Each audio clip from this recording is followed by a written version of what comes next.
বাবা,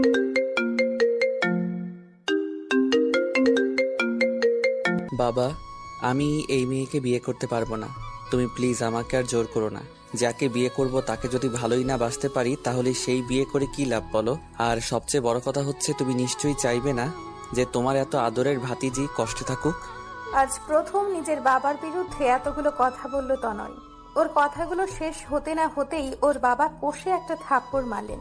তারপর রাগে গজরাতে গজরাতে বললেন, বিয়ে যখন করবি না তাহলে ওর বিয়েটা ভেঙে দিলি কেন বল? উত্তর দে আমার কথার। তুই যদি ওকে ভালোই না বাসিস তাহলে ওর বোরকে ফোন করে বলেছিস যে তোর সাথে সাফিকা রিলেশন আছে? বল। তনয় এবার ভীষণ রেগে গেছে। ওর বাবার সামনে রাগটাকে কন্ট্রোল করার চেষ্টা করছে কিন্তু পারছে না। দাঁতে দাঁত চেপে তনয় বলল, তোমরা আমার কথা বিশ্বাস কেন করছো না? আমি বরকে কোনো কল করিনি, আর না তো কিছু বলেছি। আর সাফিকার সাথে রিলেশনের কথা আমি স্বপ্নেও ভাবতে পারি না। তোমরা সবাই জানো যে ওই মেয়েটাকে আমি দুই চোখে সহ্য করতে পারি না। তাকে ভালোবাসা বা বিয়ে করা তো দূরে থাক। এজন্যই তো আমার সন্দেহ তোর উপর। তুই ছাড়া এই বিয়ে কেউ ভাঙতে পারে না। যবে থেকে সাফিকাকে এখানে এনেছি তবে থেকে তুই মেয়েটাকে সহ্য করতে পারছিস না। তুই ওর বিয়ে ভাঙার জন্য এমন একটা জঘন্য কাজ করবি আমি ভাবতেও পারিনি।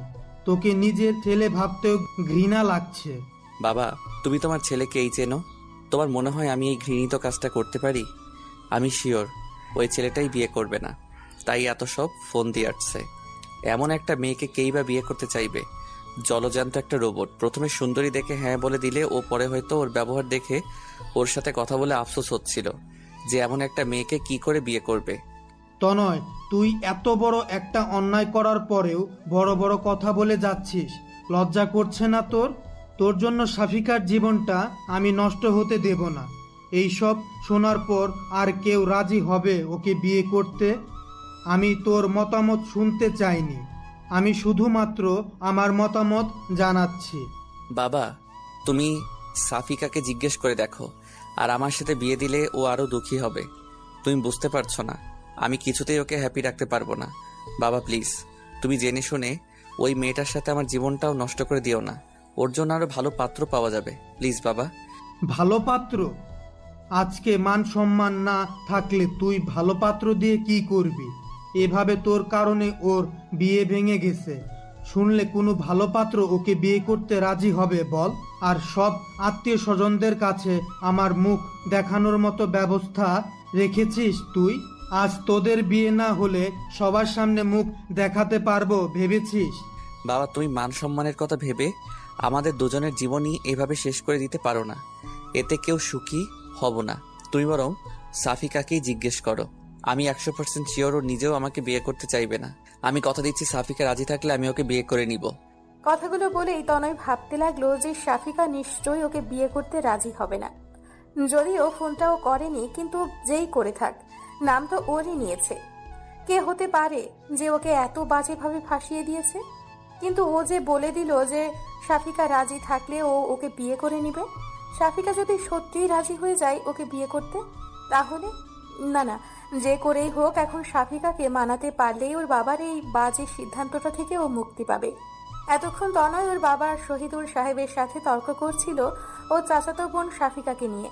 সাফিকা গ্রামের মেয়ে। ওদের ওখানে নর্মাল একটা কলেজ থেকে পদার্থ বিজ্ঞানে অনার্সটা কমপ্লিট করেছে। ওর বাবা কৃষি কাজ করে, জমি জমা অনেক আছে। সাফিকারা দু বোন, কোনো ভাই নেই। ওর ছোট বোন সানিয়া এবার কলেজে উঠল। তনয়ের বাবা ভাতিজিকে নিজের কাছে এনেছিল বিয়ে দেওয়ার জন্য। পাত্র ছোট একটি প্রাইভেট কোম্পানিতে চাকরি করে। সবকিছু ঠিকঠাকই ছিল, কিন্তু কেন জানি তনয় সাফিকাকে দেখতেই পারতো না। এই কথাটা সবাই জানতো, কিন্তু আজ সাফিকার বিয়ে ছিল।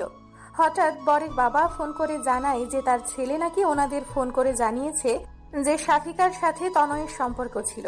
শুধু তাই নয়, তনয় নাকি এটাও জানিয়েছে সাফিকা প্রেগনেন্ট। শেষের কথাটা এক কান দুই কান হতে হতে সবার কানে পৌঁছে গেছে। সবাই এসব নিয়েই আলোচনা করছে। তনয়ের ভাষ্যমতে এই ফোনটাও করেনি, কিন্তু ওর বাবার বিশ্বাস যে এই ফোনটা ওই করেছে। তনয় ভীষণ রেগে আছে। নিজের বাবাই যেখানে ওকে বিশ্বাস করছে না, সেখানে অন্য কেউ ওকে কি বিশ্বাস করবে? সাফিকার উপরে রাগে ফেটে পড়ছে। সাফিকার মা কান্নাকাটি শুরু করে দিয়েছেন। গ্রামের সহজ সরল মানুষ, শহরে এসেছিল নিজের মেয়েকে ভালোভাবে বিয়ে দিতে, কিন্তু সেটা যে তাদের জীবনের বড় ভুল হবে তা ভাবতেও পারেনি। সবাই জানে যে এসব মিথ্যে, কিন্তু আত্মীয়দের মুখ কি করে বন্ধ করবে? সবাই শাফিকাকে ছি করছে। কয়দিনের জন্য চাচার বাড়ি এসে চাচাতো ভাইয়ের সাথে এসব। শাফিকার বাবা খুব চিন্তায় আছে। এক মেয়ের বিদায় নিয়েই যদি এত কিছু হয়ে যায়, তাহলে উনি ওনার ছোট মেয়ের বিয়ে দিবেন কি করে? তনয়ের গার্লফ্রেন্ড আছে, ওদের 2 বছরের রিলেশনশিপ। ওকে ছাড়া তনয় আর কাউকেই বিয়ে করতে পারবে না। তাছাড়া গ্রামের সহজ সরল ন্যাকা টাইপের মেয়ে দেখলেই তনয়ের গা জ্বালা করে। এই কারণেই শাফিকাকে ওর অপছন্দ। সব সময় বাধ্য মেয়ের মতো সবার হুকুমের আশায় থাকে। যে যা বলে তা অক্ষরে অক্ষরে পালন করে। নিজস্বতা বলতে কিছুই নেই এই মেয়ের। আর তাকে নাকি ও ভালোবাসে, কথাগুলো ভাবতেই গা ঘিন ঘিন করে ওঠে তনয়ের। তনয়রা 2 ভাই আর 1 বোন। ওর ভাই তুষার মাস্টার্স করছে, আর ছোট বোন তন্নি সানিয়ার সমান, সবে কলেজে উঠল। তনয়রা মাঝে মধ্যেই গ্রামে যেত, তবে শাফিকা এই প্রথম ওদের বাসায় এসেছিল।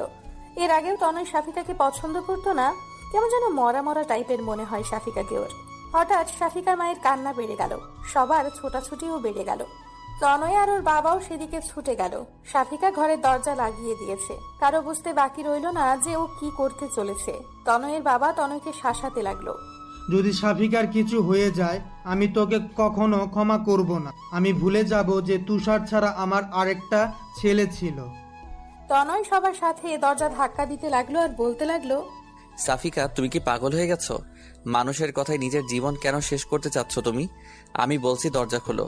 দেখো, তুমিও জানো আর আমিও জানি যে আমাদের মধ্যে কোনো সম্পর্ক নেই। তাহলে তুমি কেন নিজেকে শেষ করে দিতে চাইছো? টেস্ট করালেই তো সব প্রমাণ হয়ে যাবে। কিন্তু ভেতর থেকে কোনো সাড়া না পেয়ে সবাই আরো বেশি চিন্তা করতে লাগলো। সবাই দরজা ভাঙার প্রস্তুতি নিতে লাগলো। তনয়ের বাবা তখন বলতে লাগলেন, শাফিকা মামুনি, তুই দরজা খোল। তনয় তোকে বিয়ে করবে। আমার বাড়ি থেকে তোর কোনো অসম্মান আমি হতে দেব না। আমি কথা দিচ্ছি, আজ থেকে তুই এই বাড়িতেই থাকবি। আমিও দেখব কে তোকে অসম্মান করে কথা বলে। আমি বেঁচে থাকতে কেউ তোকে একটা কথাও শোনাতে পারবে না। তনয় রাজি হয়েছে। ও বলেছে যে তুই রাজি থাকলেও তোকে বিয়ে করবে। আমাদের আর টেনশন বাড়াস না মা, দরজাটা খোল। শহীদুল সাহেব কথাগুলো বলার সাথে সাথেই শাফিকা দরজা খুলে বের হয়ে আসলো। বউয়ের সাজে পুরো অপসরীর মতো দেখতে লাগছে শাফিকাকে। এইরকম একটা মেয়ের বিয়েতেও যে এত কাহিনী হতে পারে তা কে জানতো? এতক্ষণ সবাই এটা নিয়ে কানাঘোষা করছিল যে তনয়ের মতো একটা ছেলে এমন একটা জঘন্য কাজ কি করে করতে পারলো, তাও আবার নিজেরই চাচাতো বোনের সাথে। আর এখন বিয়েও করতে চাইছে না। কি ছেলে রে বাবা! অথচ যখনই শুনেছে যে তনয় শাফিকাকে বিয়ে করতে রাজি হয়েছে, তখনই আবার বলতে শুরু করলো, দেখেছো আজকালের ছেলে মেয়েদের কাজকর্ম, পাপ করে আবার স্বীকারও করে। আরে ভাই, বিয়ে যখন করবি আগে জানালেই পারতি, পারিবারিক ভাবেই বিয়ে দিত। এত নাটক করার কি দরকার ছিল? আসলে মানুষের কাজই হচ্ছে অন্যের সমালোচনা করা। কে কেমন তা না জেনেই সবাই মন্তব্য করা শুরু করে। ঘটনাটা আদৌ সত্যি কিনা তা যাচাই করার প্রয়োজনও বোধ করে না। শাফিকা বের হতেই ওর মা বাবা ওর কাছে ছুটে গেল। ওর মা কান্না করতে করতে ওকে জড়িয়ে ধরে বলল, মা, তুই আমাদের কথা না ভেবে কি করতে যাচ্ছিলি? তুই যদি এমন করিস আমাদের কি হবে বল? তুই না আমাদের সাহসী কন্যা। আমি জানি মানুষের কথায় তুই এমন কোনো কাজ করবি না। আমি কালকেই তোকে গ্রামে নিয়ে যাব, তুই যা চাস তাই হবে। শাফিকা এক ফোঁটা কান্নাও করেনি। বরপক্ষ আসবে না শোনার পর থেকে চুপ হয়ে আছে। একটু আগেও ও যখন দেখলো যে ওর জন্য ওর চাচা নিজের ছেলের সাথে তর্ক করছে, তখন ব্যাপারটা ওর কাছে খুব খারাপ লাগছিল। তাই দরজা বন্ধ করেছিল একটু একা থাকার জন্য।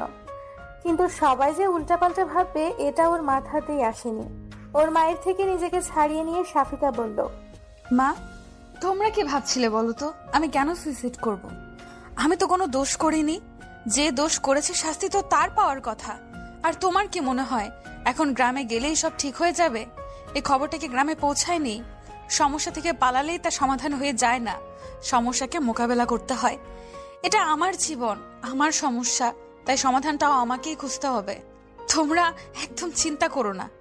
শাফিকার মুখে এমন কথা শুনে নিন্দুকেরা আরো কানাঘুষা করতে শুরু করে দিল। কিন্তু শাফিকার সেদিকে কোনো ভ্রুক্ষেপ নেই। ও সোজা তনয়ের সামনে গিয়ে দাঁড়ালো। শাফিকার মাত্র বলা কথাগুলো শুনে তনয় যেন হা হয়ে গেছে। ও কল্পনাও করতে পারেনি যে শাফিকা এত সুন্দর করে গুছিয়ে কথা বলতে পারে। তনয় এটা ভেবে খুশিই হলো যে শাফিকা নিশ্চয়ই খুবই বুদ্ধিমতী একটা মেয়ে, আরো নিশ্চয়ই নিজের জীবনটা নষ্ট করার জন্য তনয়কে বিয়ে করতে চাইবে না। কারণ ফোনটা তনয় না করলেও সবাই জানে যে ফোনটা ওই করেছিল। সে অনুযায়ী ওর মতো একটা ছেলেকে শাফিকা নিশ্চয়ই বেছে নেবে না বিয়ের জন্য। ওর জীবনের সমস্যা নিজেই সলভ করবে। কিন্তু শাফিকা ওর দিকে যতই এগিয়ে আসছে তনয়ের হার্টবিট ততই বাড়ছে। শাফিকাকেও একটা নরম মেয়ে ভেবেছিল, কিন্তু ও তো একটা সাহসী মেয়ে বলেই মনে হচ্ছে এখন। শাফিকা তনয়ের একদম সামনে এসে থেমে গেল। তনয় ভাবছে যে এবার হয়তো শাফিকা ওকে একটা থাপ্পড় দিয়ে জানতে চাইবে যে ও ওর সাথে এমনটা কেন করলো। কিন্তু শাফিকা ওকে অবাক করে দিয়ে জিজ্ঞেস করলো, আপনি কি সত্যি আমাকে বিয়ে করতে রাজি হয়েছেন? শাফিকার মুখ থেকে কথাটা শুনে তনয় কি বলবে বুঝে উঠতে পারছে না। আজ প্রথম শাফিকার এমন ব্যবহার দেখে এমনিতেই বিস্মিত হয়ে গেছে ও। তার উপর আবার ওকে জিজ্ঞেস করছে বিয়ে করতে রাজি হয়েছে কিনা। মেয়েটি আসলে কি চাইছে বুঝতে পারছে না তনয়। শাফিকা সবার সামনে ওকে এমন ভাবে কথাটা জিজ্ঞেস করছে যেন ও নিজেও এটাই চাচ্ছিল। তনয়কে চুপ থাকতে দেখে শাফিকা আবারও বলল, দেখুন, আমি আপনাকে জোর করছি না। আপনি যদি সত্যি আমাকে বিয়ে করতে চান, আমার কোনো আপত্তি নেই। আমি আপনাকে বিয়ে করতে রাজি আছি। আপনি আরেকটু ভেবেচিন্তে তারপর সিদ্ধান্ত নিন। শুধুমাত্র সবার জোরাজোরিতে আপনি আপনার জীবনের এত বড় কোনো সিদ্ধান্ত নিন, এটা আমি চাই না। আমি আবারও জানতে চাইছি, আপনি কি সত্যি আমাকে বিয়ে করতে চান? তনয় রাগে ফুঁসতে ফুঁসতে বলল, তুমি তো রাজি হবেই। আমার তো মনে হয় যে এসব কিছুর পেছনে তোমারই হাত আছে। 1 মিনিট, সত্যি তো এসব তোমার প্ল্যান নয় না? মানে আমাকে বিয়ে করার জন্য তুমি এসব করনি তো? আমার তো এখন তোমাকেই সন্দেহ হচ্ছে। আমার পুরো পরিবারকে বশ করে নিয়ে আমাকেই তাদের কাছে খারাপ বানাচ্ছ। আপনার বুদ্ধির তারিফ করতে হয় মিস্টার তনয়। আমাকে কি মনে হয় আপনার? আমি কি এতটাই বোকা যে খাল কেটে কুমির আনবো? আর আপনাকে বিয়ে করা যদি আমার এতই শখ থাকতো, তাহলে কি আমার নিজের বিয়ে ভেঙে এত নাটক করতাম? নিজের আর পরিবারের মান মর্যাদা খুইয়ে এই কাজটা করতে হতো না। বড় আব্বুকে বললেই কাজটা হয়ে যেত। আপনার কি মনে হয় বলুন তো? বড় আব্বুকে বললে তিনি কি আমার কথা ফেলতে পারতেন? তনয়, তোর কি মাথা খারাপ হয়ে গেছে নাকি? কি সব আবোল তাবোল বলছিস?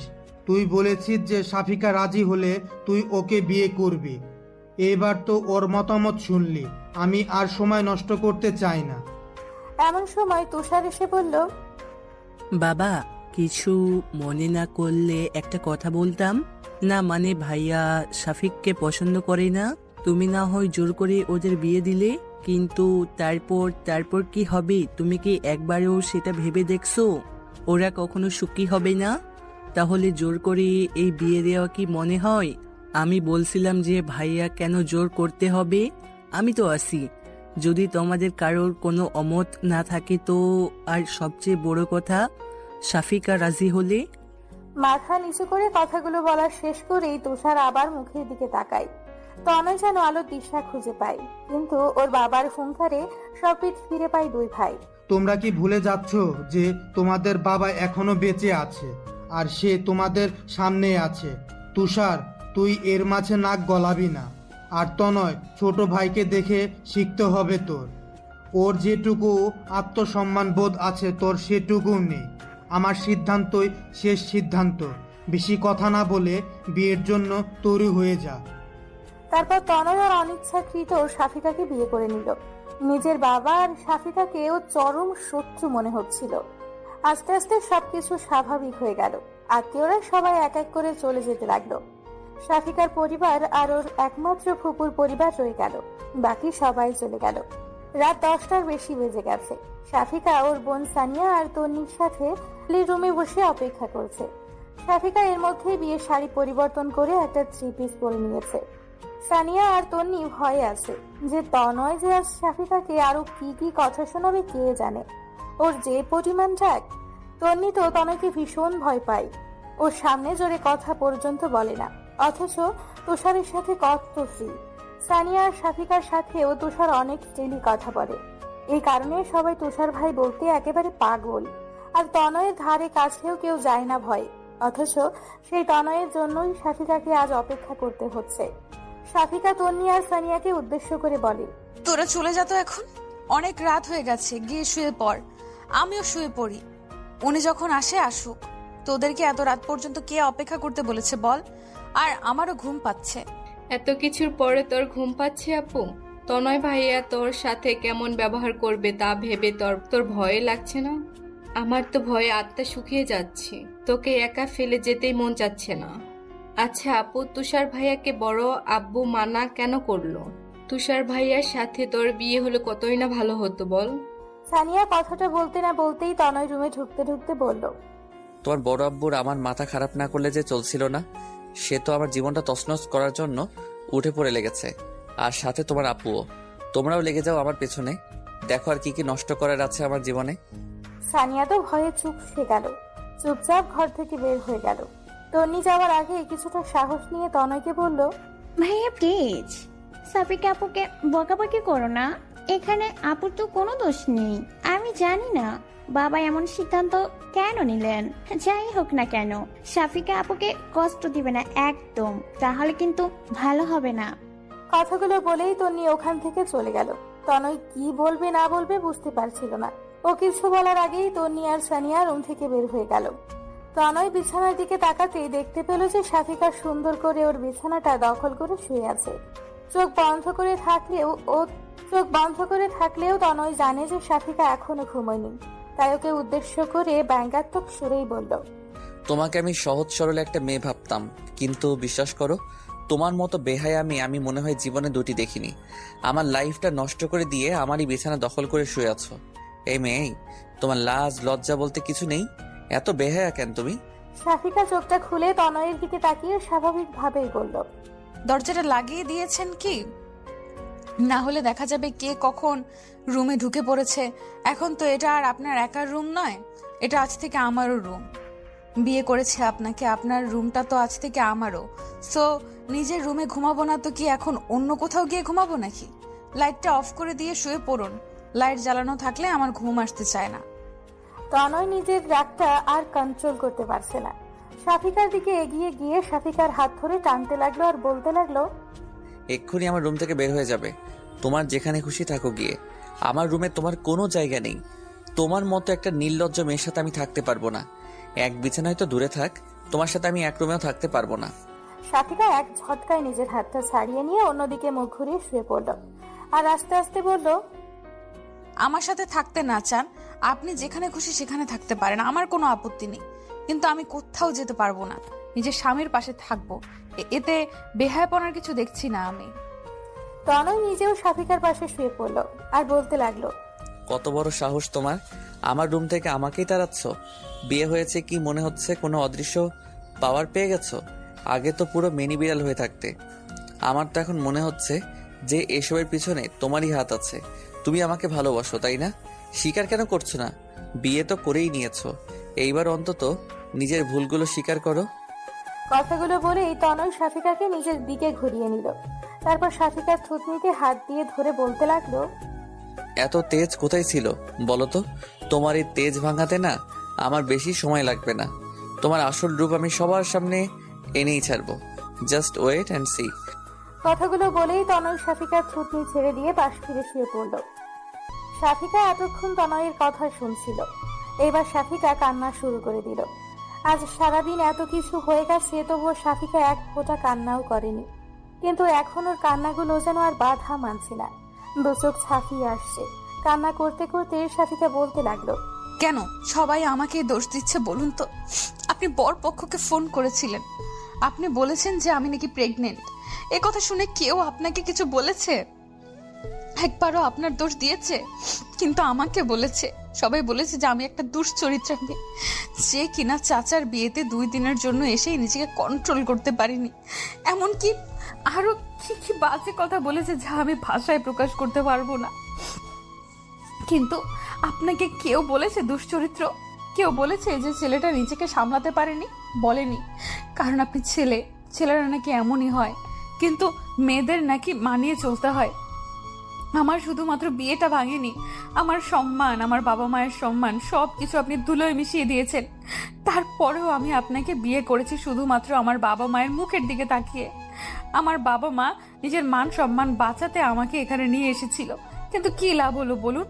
সেই মান সম্মান তো ধুলোর সাথে মিশে গেল। আমাকে বিয়ে দেওয়ার জন্য এখানে কেন আনা হয়েছিল আপনি কি জানেন? তনয় এতক্ষণ সাথিকার কান্না করা দেখছিল আর মনোযোগ দিয়ে ওর কথাগুলো শুনছিল। মেয়েটা নিজের সব দুঃখ কষ্ট চেপে রেখে তনয়কে বিয়ে করেছে, অথচ সেই তখন থেকে ওকেই দোষ দিয়ে যাচ্ছে। কিন্তু তনয় ফোন করেনি। সাফিকাও যদি কাউকে দিয়ে ফোন না করিয়ে থাকে তাহলে ফোনটা কে করলো বরপক্ষকে? তনয় কিছুতেই এটা মেলাতে পারছে না। তনয়কে চুপ থাকতে দেখে সাফিকা আবার বলতে লাগলো, কি হলো এখন? এমন ভাঙা রেডিওর মতো থেমে গেলেন কেন? উত্তর দিন। আপনি জানেন না, তাই না? এই বাসার প্রত্যেকটা মানুষ হয়তো জানে আমাকে এখানে কেন আনা হয়েছে, কিন্তু আপনি এখনো জানেন না। আপনি এত আজীব মানুষ কেন বলুন তো? কেউ আপনাকে জানায়নি নাকি আপনি নিজেই শোনার প্রয়োজন বোধ করেননি? এখনো কি জানতে চান না? তনয় বুঝতে পারছে না যে ওর কি বলা উচিত। এমন পরিস্থিতিতে ও এর আগে কখনো পড়েনি। আকাশ পরিমাণ রাগ নিয়ে রুমে ঢুকেছিল, অথচ এখন মনে হচ্ছে সাফিকার কথাগুলো শুনে ওর সব রাগ গলে পানি হতে শুরু করেছে। এমন তো হওয়ার কথা ছিল না। সাফিকা এতবার ওকে প্রশ্ন করে যাচ্ছে, অথচ ও চুপ করে শুধু শুনেই যাচ্ছে। কথা বলতে যেন ভুলে গেছে ও। না শুনে কি উপায় আছে? আমি চাইলেও তুমি শোনাবে, আর না চাইলেও তুমি শোনাবে। তার থেকে বলেই ফেলো তোমার কাহিনী। বাবা সেদিন বলছিল কি জানো, আমি অতটা মনোযোগ দিয়ে শুনিনি।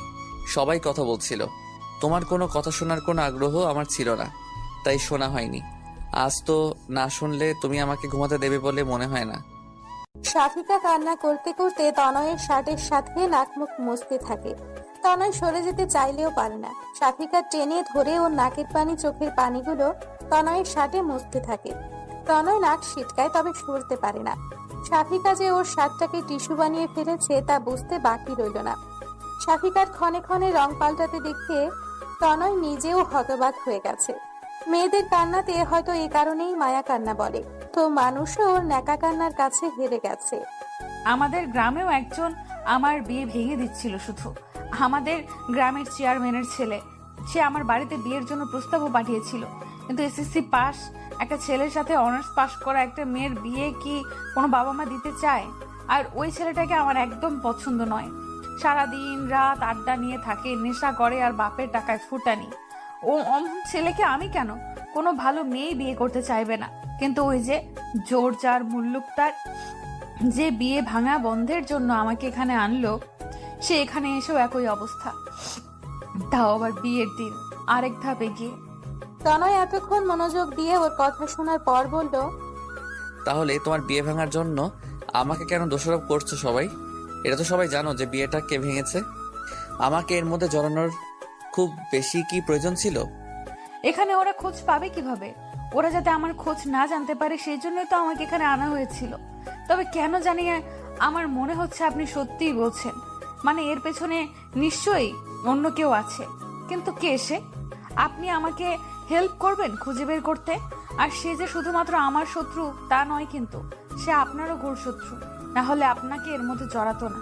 তনয় বিছানা থেকে উঠে শার্টটা চেঞ্জ করে একপাশে জড়সড় হয়ে শুয়ে পড়লো আর ভাবতে লাগলো যে এই কাজটা যদি ওই চেয়ারম্যানের ছেলে না করে থাকে তাহলে আর কে হতে পারে। শহীদুল সাহেবের স্ত্রী শিলা ভীষণ রেগে আছেন। আত্মীয়ের মধ্যে বিয়ে শাদী ওনার একদম পছন্দ নয়। শোয়ার পর থেকে উনি স্বামীর সাথে এই নিয়ে তর্ক করেই চলেছেন। তোমাকে আমি আগেই বলেছিলাম যে এই মেয়েকে এখানে আনার কোনো প্রয়োজন নেই। গ্রামে এত ঝামেলা হচ্ছে, এখানে যে ঝামেলা হবে না তা কে জানে। তুমি তো আমার কোনো কথা শুনবে না, মানে ওদের ভান্ডার খুলে বসে আছেন। শেষে কিনা এই মেয়েকে আমার ছেলের কাঁধেই ঝুলিয়ে দিলেন। কে জানে এই মেয়ে কেমন হবে, পুরো সংসারটা ধ্বংস করে না দেয়। ফিরোজ সাহেবের কথা বলার আর মন মানসিকতা নেই। তিনি নিজেও বুঝতে পারেনি এত কিছু হয়ে যাবে। সবার মুখ বন্ধ করার জন্য হলেও এই বিয়েটা দেওয়া উচিত ছিল। বড় মুখ করে ভাইয়ের মেয়েকে এখানে এনেছিল বিয়ে দেওয়ার জন্য। এখান থেকেও যদি খালি হাতে ফিরতো তাহলে মেয়েটার কি হতো? দেখো শিলা, যা হওয়ার হয়ে গেছে। সাফিকা এখন আর শুধু আমার ভাতিজি নয়, ও আমাদের বড় ছেলের বউ। আশা করি কথাটা মাথায় থাকবে। ভাগ্যের লিখন খণ্ডানোর ক্ষমতা আমাদের কারোই নেই। কথাগুলো বলে এই পাশ ফিরে শুয়ে পড়লো শহীদুল সাহেব। শিলা আবার বলতে লাগলো, আমার ছেলেকে জোর করে বিয়ে দিয়েই ভাবছো যে সে আমার ছেলের ভালোবাসা পেয়ে গেল? আমার ছেলে ওই মেয়েকে কখনো মেনে নেবে না। আর আমিও না। আত্মীয়দের সামনে তুমি সবার মান রাখতে চেয়েছিলে, তা রাখা শেষ। এবার আমার যা করার তাই করব। কালকেই ওই মেয়েকে আমি ওর বাবা মার সাথে গ্রামে পাঠানোর ব্যবস্থা করছি। তুমি এর মাঝে একদম নাক গলাবে না। আমি ওই মেয়েকে কিছুতেই নিজের বৌমা হিসেবে মানি না। আর আমার ছেলের উপর আমার পুরো বিশ্বাস আছে। ও নিজেও ওই মেয়েকে নিয়ে সংসার করতে পারবো না। যা হওয়ার হয়ে গেছে, আর সামনে যাওয়া উচিত তাই হবে। শহীদুল সাহেব নিজের স্ত্রীকে ধমক দিয়ে বললেন, তোমার মাথা কি খারাপ হয়ে গেছে? কি উল্টাপাল্টা বলছো? একটা পবিত্র সম্পর্ক শুরু না হতেই তুমি শেষ করে দেওয়ার কথা ভাবছো? তুমি কি মানুষ? আমার ছেলেকে আমি ভালো করেই চিনি। ও এমন কিছুই চাইবে না, আর না তো আমি এমন কিছু হতে দেব। সাফিকা এই বাড়িতেই থাকবে, কোথাও যাবে না। আশা করি কাল এই নিয়ে আর কোনো ঝামেলা করবে না। এর ফল কিন্তু ভালো হবে না। শিলা আরো কিছুক্ষণ বকবক করে থেমে গেলেন। স্বামীর সাথে যত ঝগড়াই করুক না কেন, সবার সামনে তার বিরুদ্ধে কথা বলার সাহস তার নেই। আর তার কথা শহীদুল সাহেব শুনবে না জেনেও এতক্ষণ তর্ক করলো। তার ক্ষমতা থাকলে তো এই বিয়েটা হতেই দিত না। এসব ভেবে মনে মনে সাফিকা, ওর বাবা মা আর নিজের স্বামীকে গালাগালি করতে করতে ঘুমিয়ে পড়লেন শিলা। তুষার ছাদে গিয়ে একটার পর একটা সিগারেট শেষ করছে আর ভাবছে যে ওর মা আত্মীয়ের সাথে বিয়ে শাদী পছন্দ করে না বলে সাফিকাকে বিয়ে করার দুঃসাহস দেখাতে পারেনি। অনেকবার বলতে চেয়েও ওর বাবা মাকে বলতে পারেনি কথাটা, অথচ আজ ওরই ভাইয়ের সাথে বিয়ে হয়ে গেল। ওর মায়ের লজিক খাটলো না, অথচ নিজের পছন্দটাকেও বিসর্জন দিয়ে দিল। নিজের উপরেই প্রচুর রাগ হচ্ছে তুষারের। একবার ওর বাবাকে বলেই দেখতো, হয়তো ওর বাবা ব্যবস্থা করত। কিন্তু আজ ওর বাবা ওর ইচ্ছে থাকা সত্ত্বেও তনয়ের সাথে সাফিকার বিয়ে কেন দিল সেটা ওর মাথায় আসছে না। তনয় তো সাফিকাকে মোটেও পছন্দ করে না, কিন্তু এখন তনয় যদি সাফিকার সাথে নাও থাকে তবুও তো ও সাফিকাকে পাবে না। ওর ভাগ্যটা কেন এত খারাপ হলো? সাফিকাকে এত করে মন থেকে চেয়েও নিজের করতে পারলো না, অথচ তনয় না চাইতেই সাফিকাকে পেয়ে গেল। যে যার কদর বোঝে না সে তার ভাগ্যেই কেন পড়ে? সাফিকা কি ভালো থাকবে তনয়ের সাথে? তনয় কি আদৌ ভালোবাসতে পারবে সাফিকাকে? অনেক রাত পর্যন্ত এসব ভাবতে থাকে তুষার। তনয় সকালে ঘুম থেকে উঠে ফ্রেশ হয়ে এসে দেখে যে সাফিকা তখনও ঘুমোচ্ছে। তন্নি এসে একবার ডেকে গেছে নাস্তা করার জন্য। রাতে অনেকক্ষণ কান্না করে তারপর ঘুমিয়েছে, তাই তনয় ওকে ডাকতে চাচ্ছিল না। কিন্তু আবার সানিয়া ডাকতে এসেছে, তাই অনিচ্ছা সত্ত্বেও তনয় সাফিকাকে আস্তে আস্তে ডাকতে লাগলো। সাফিকার সেদিকে যেন কোনো খেয়ালই নেই, কেউ একজন যে ওকে ডাকছে। হঠাৎ চোখ খুলেই তনয়কে দেখতে পেয়ে লাফ দিয়ে উঠে সাফিকা, তারপর চোখ কসলাতে কসলাতে বলতে থাকে, আপনি এখানে? ও সরি, আসলে ঘুম থেকে উঠে ভুলেই গেছিলাম যে কাল আমার বিয়ে হয়েছে। তনয় রুম থেকে বের হওয়ার সময় বলতে লাগলো, ভাগ্যি সেটা ভুলে যাওনি যে কার সাথে বিয়ে হয়েছে। কিছু বললেন মনে হয়? না, বললাম যে ফ্রেশ হয়ে তাড়াতাড়ি চলে আসো, আর যেন কাউকে পাঠাতে না হয়। বাথরুমে ঢুকেই সাফিকার মনে পড়লো যে ওর সবকিছু তো তন্নির রুমে। সানিয়া, তন্নি আর ও এই কয়দিন একসাথেই থাকতো। তারপর ওই রুম থেকে বের হয়ে সাফিকা তন্নির রুমে চলে গেল। তনয় ডাইনিং টেবিলে গিয়ে দেখলো যে ওর ফুপুরা সবাই নাস্তা করতে বসেছে, বাড়ির বড়রা সবাই বসেছে, কিন্তু ওর মা আসেনি। তা নাকি মাথা ব্যথা করছে। তনয় বুঝতে পারলো যে ওর মা কেন আসছে না। ওর মাকে ওর চেয়ে ভালো আর কেউ জানে না হয়তো। ও না গেলে যে ওর মা আসবে না তা বুঝতে পেরে ও মাকে ডাকতে চলে গেল। ওর মায়ের রুমে ঢুকে খাবার খেতে যেতে বললেই ওর মা বলতে লাগলো, তুইও তো শুধু তোর বাবার কথাই শুনবি, আমার কথার কি মূল্য আছে কারো কাছে? তোর বিয়ে নিয়ে আমার কত স্বপ্ন ছিল, সব শেষ করে দিলি তোরা। এখন আমাকে কেন লাগবে? যা তোর বউয়ের কাছে যা, আমাকে ডাকতে হবে না। মা, আমাকে যেন আর কিছু বলতে না হয়।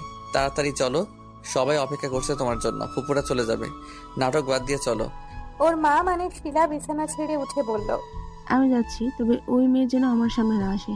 ওই মেয়ের সাথে আমি এক বাড়িতে থাকতে পারবো না। ও যেন ওর বাবা মায়ের সাথে আজকে চলে যায়। তখন শহীদুল সাহেব এসে বললেন, সাফিকা কোথাও যাবে না। তনয় যেখানে থাকবে সাফিকাও সেখানে থাকবে।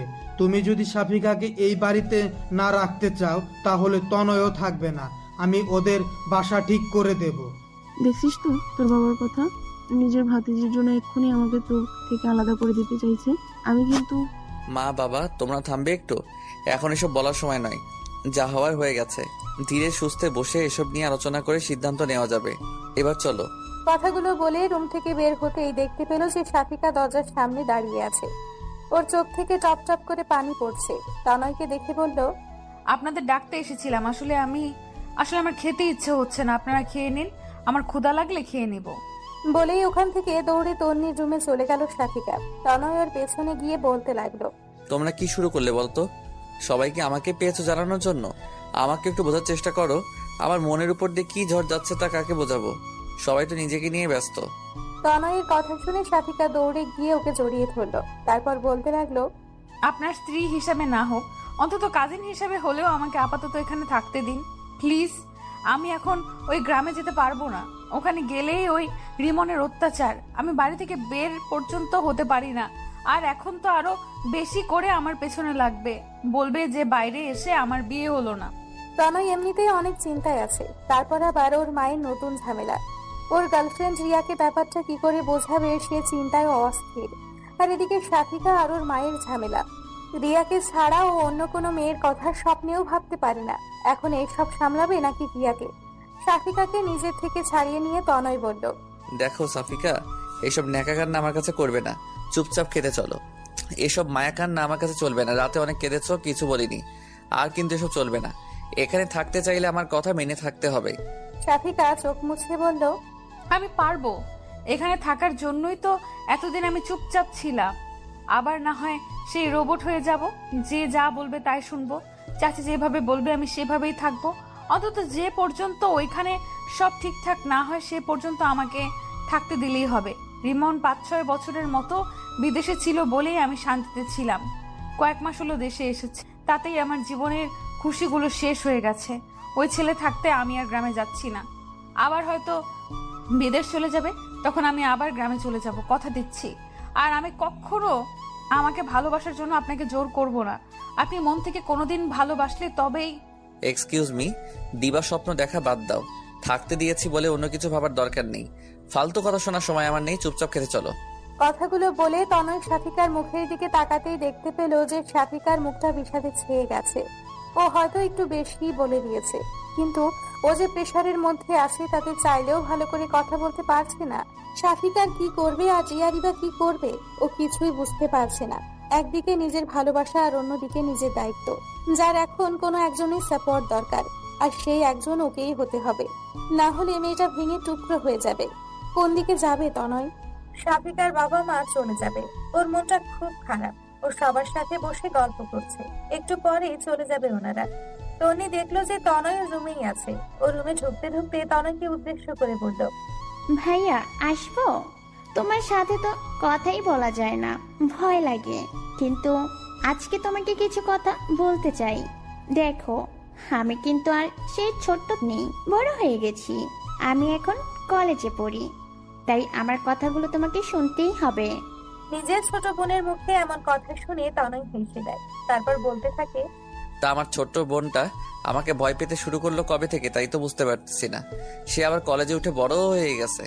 তা আমার বুড়ি দাদিটা আমাকে কি উপদেশ দিতে এসেছে শুনি? তনি নিজের ভাইয়ের পাশে বসে বলল, দেখো ভাইয়া, তোমাকে আগেও বলেছি যে আমাকে বুড়ি দাদি বলবে না। আমি কি বুড়ি নাকি? আর আমি যেটা বলতে এসেছি সেটা শুনো। চাচিরা চলে যাবে, অথচ সাফিকা আপু একটুও কান্না করবে না।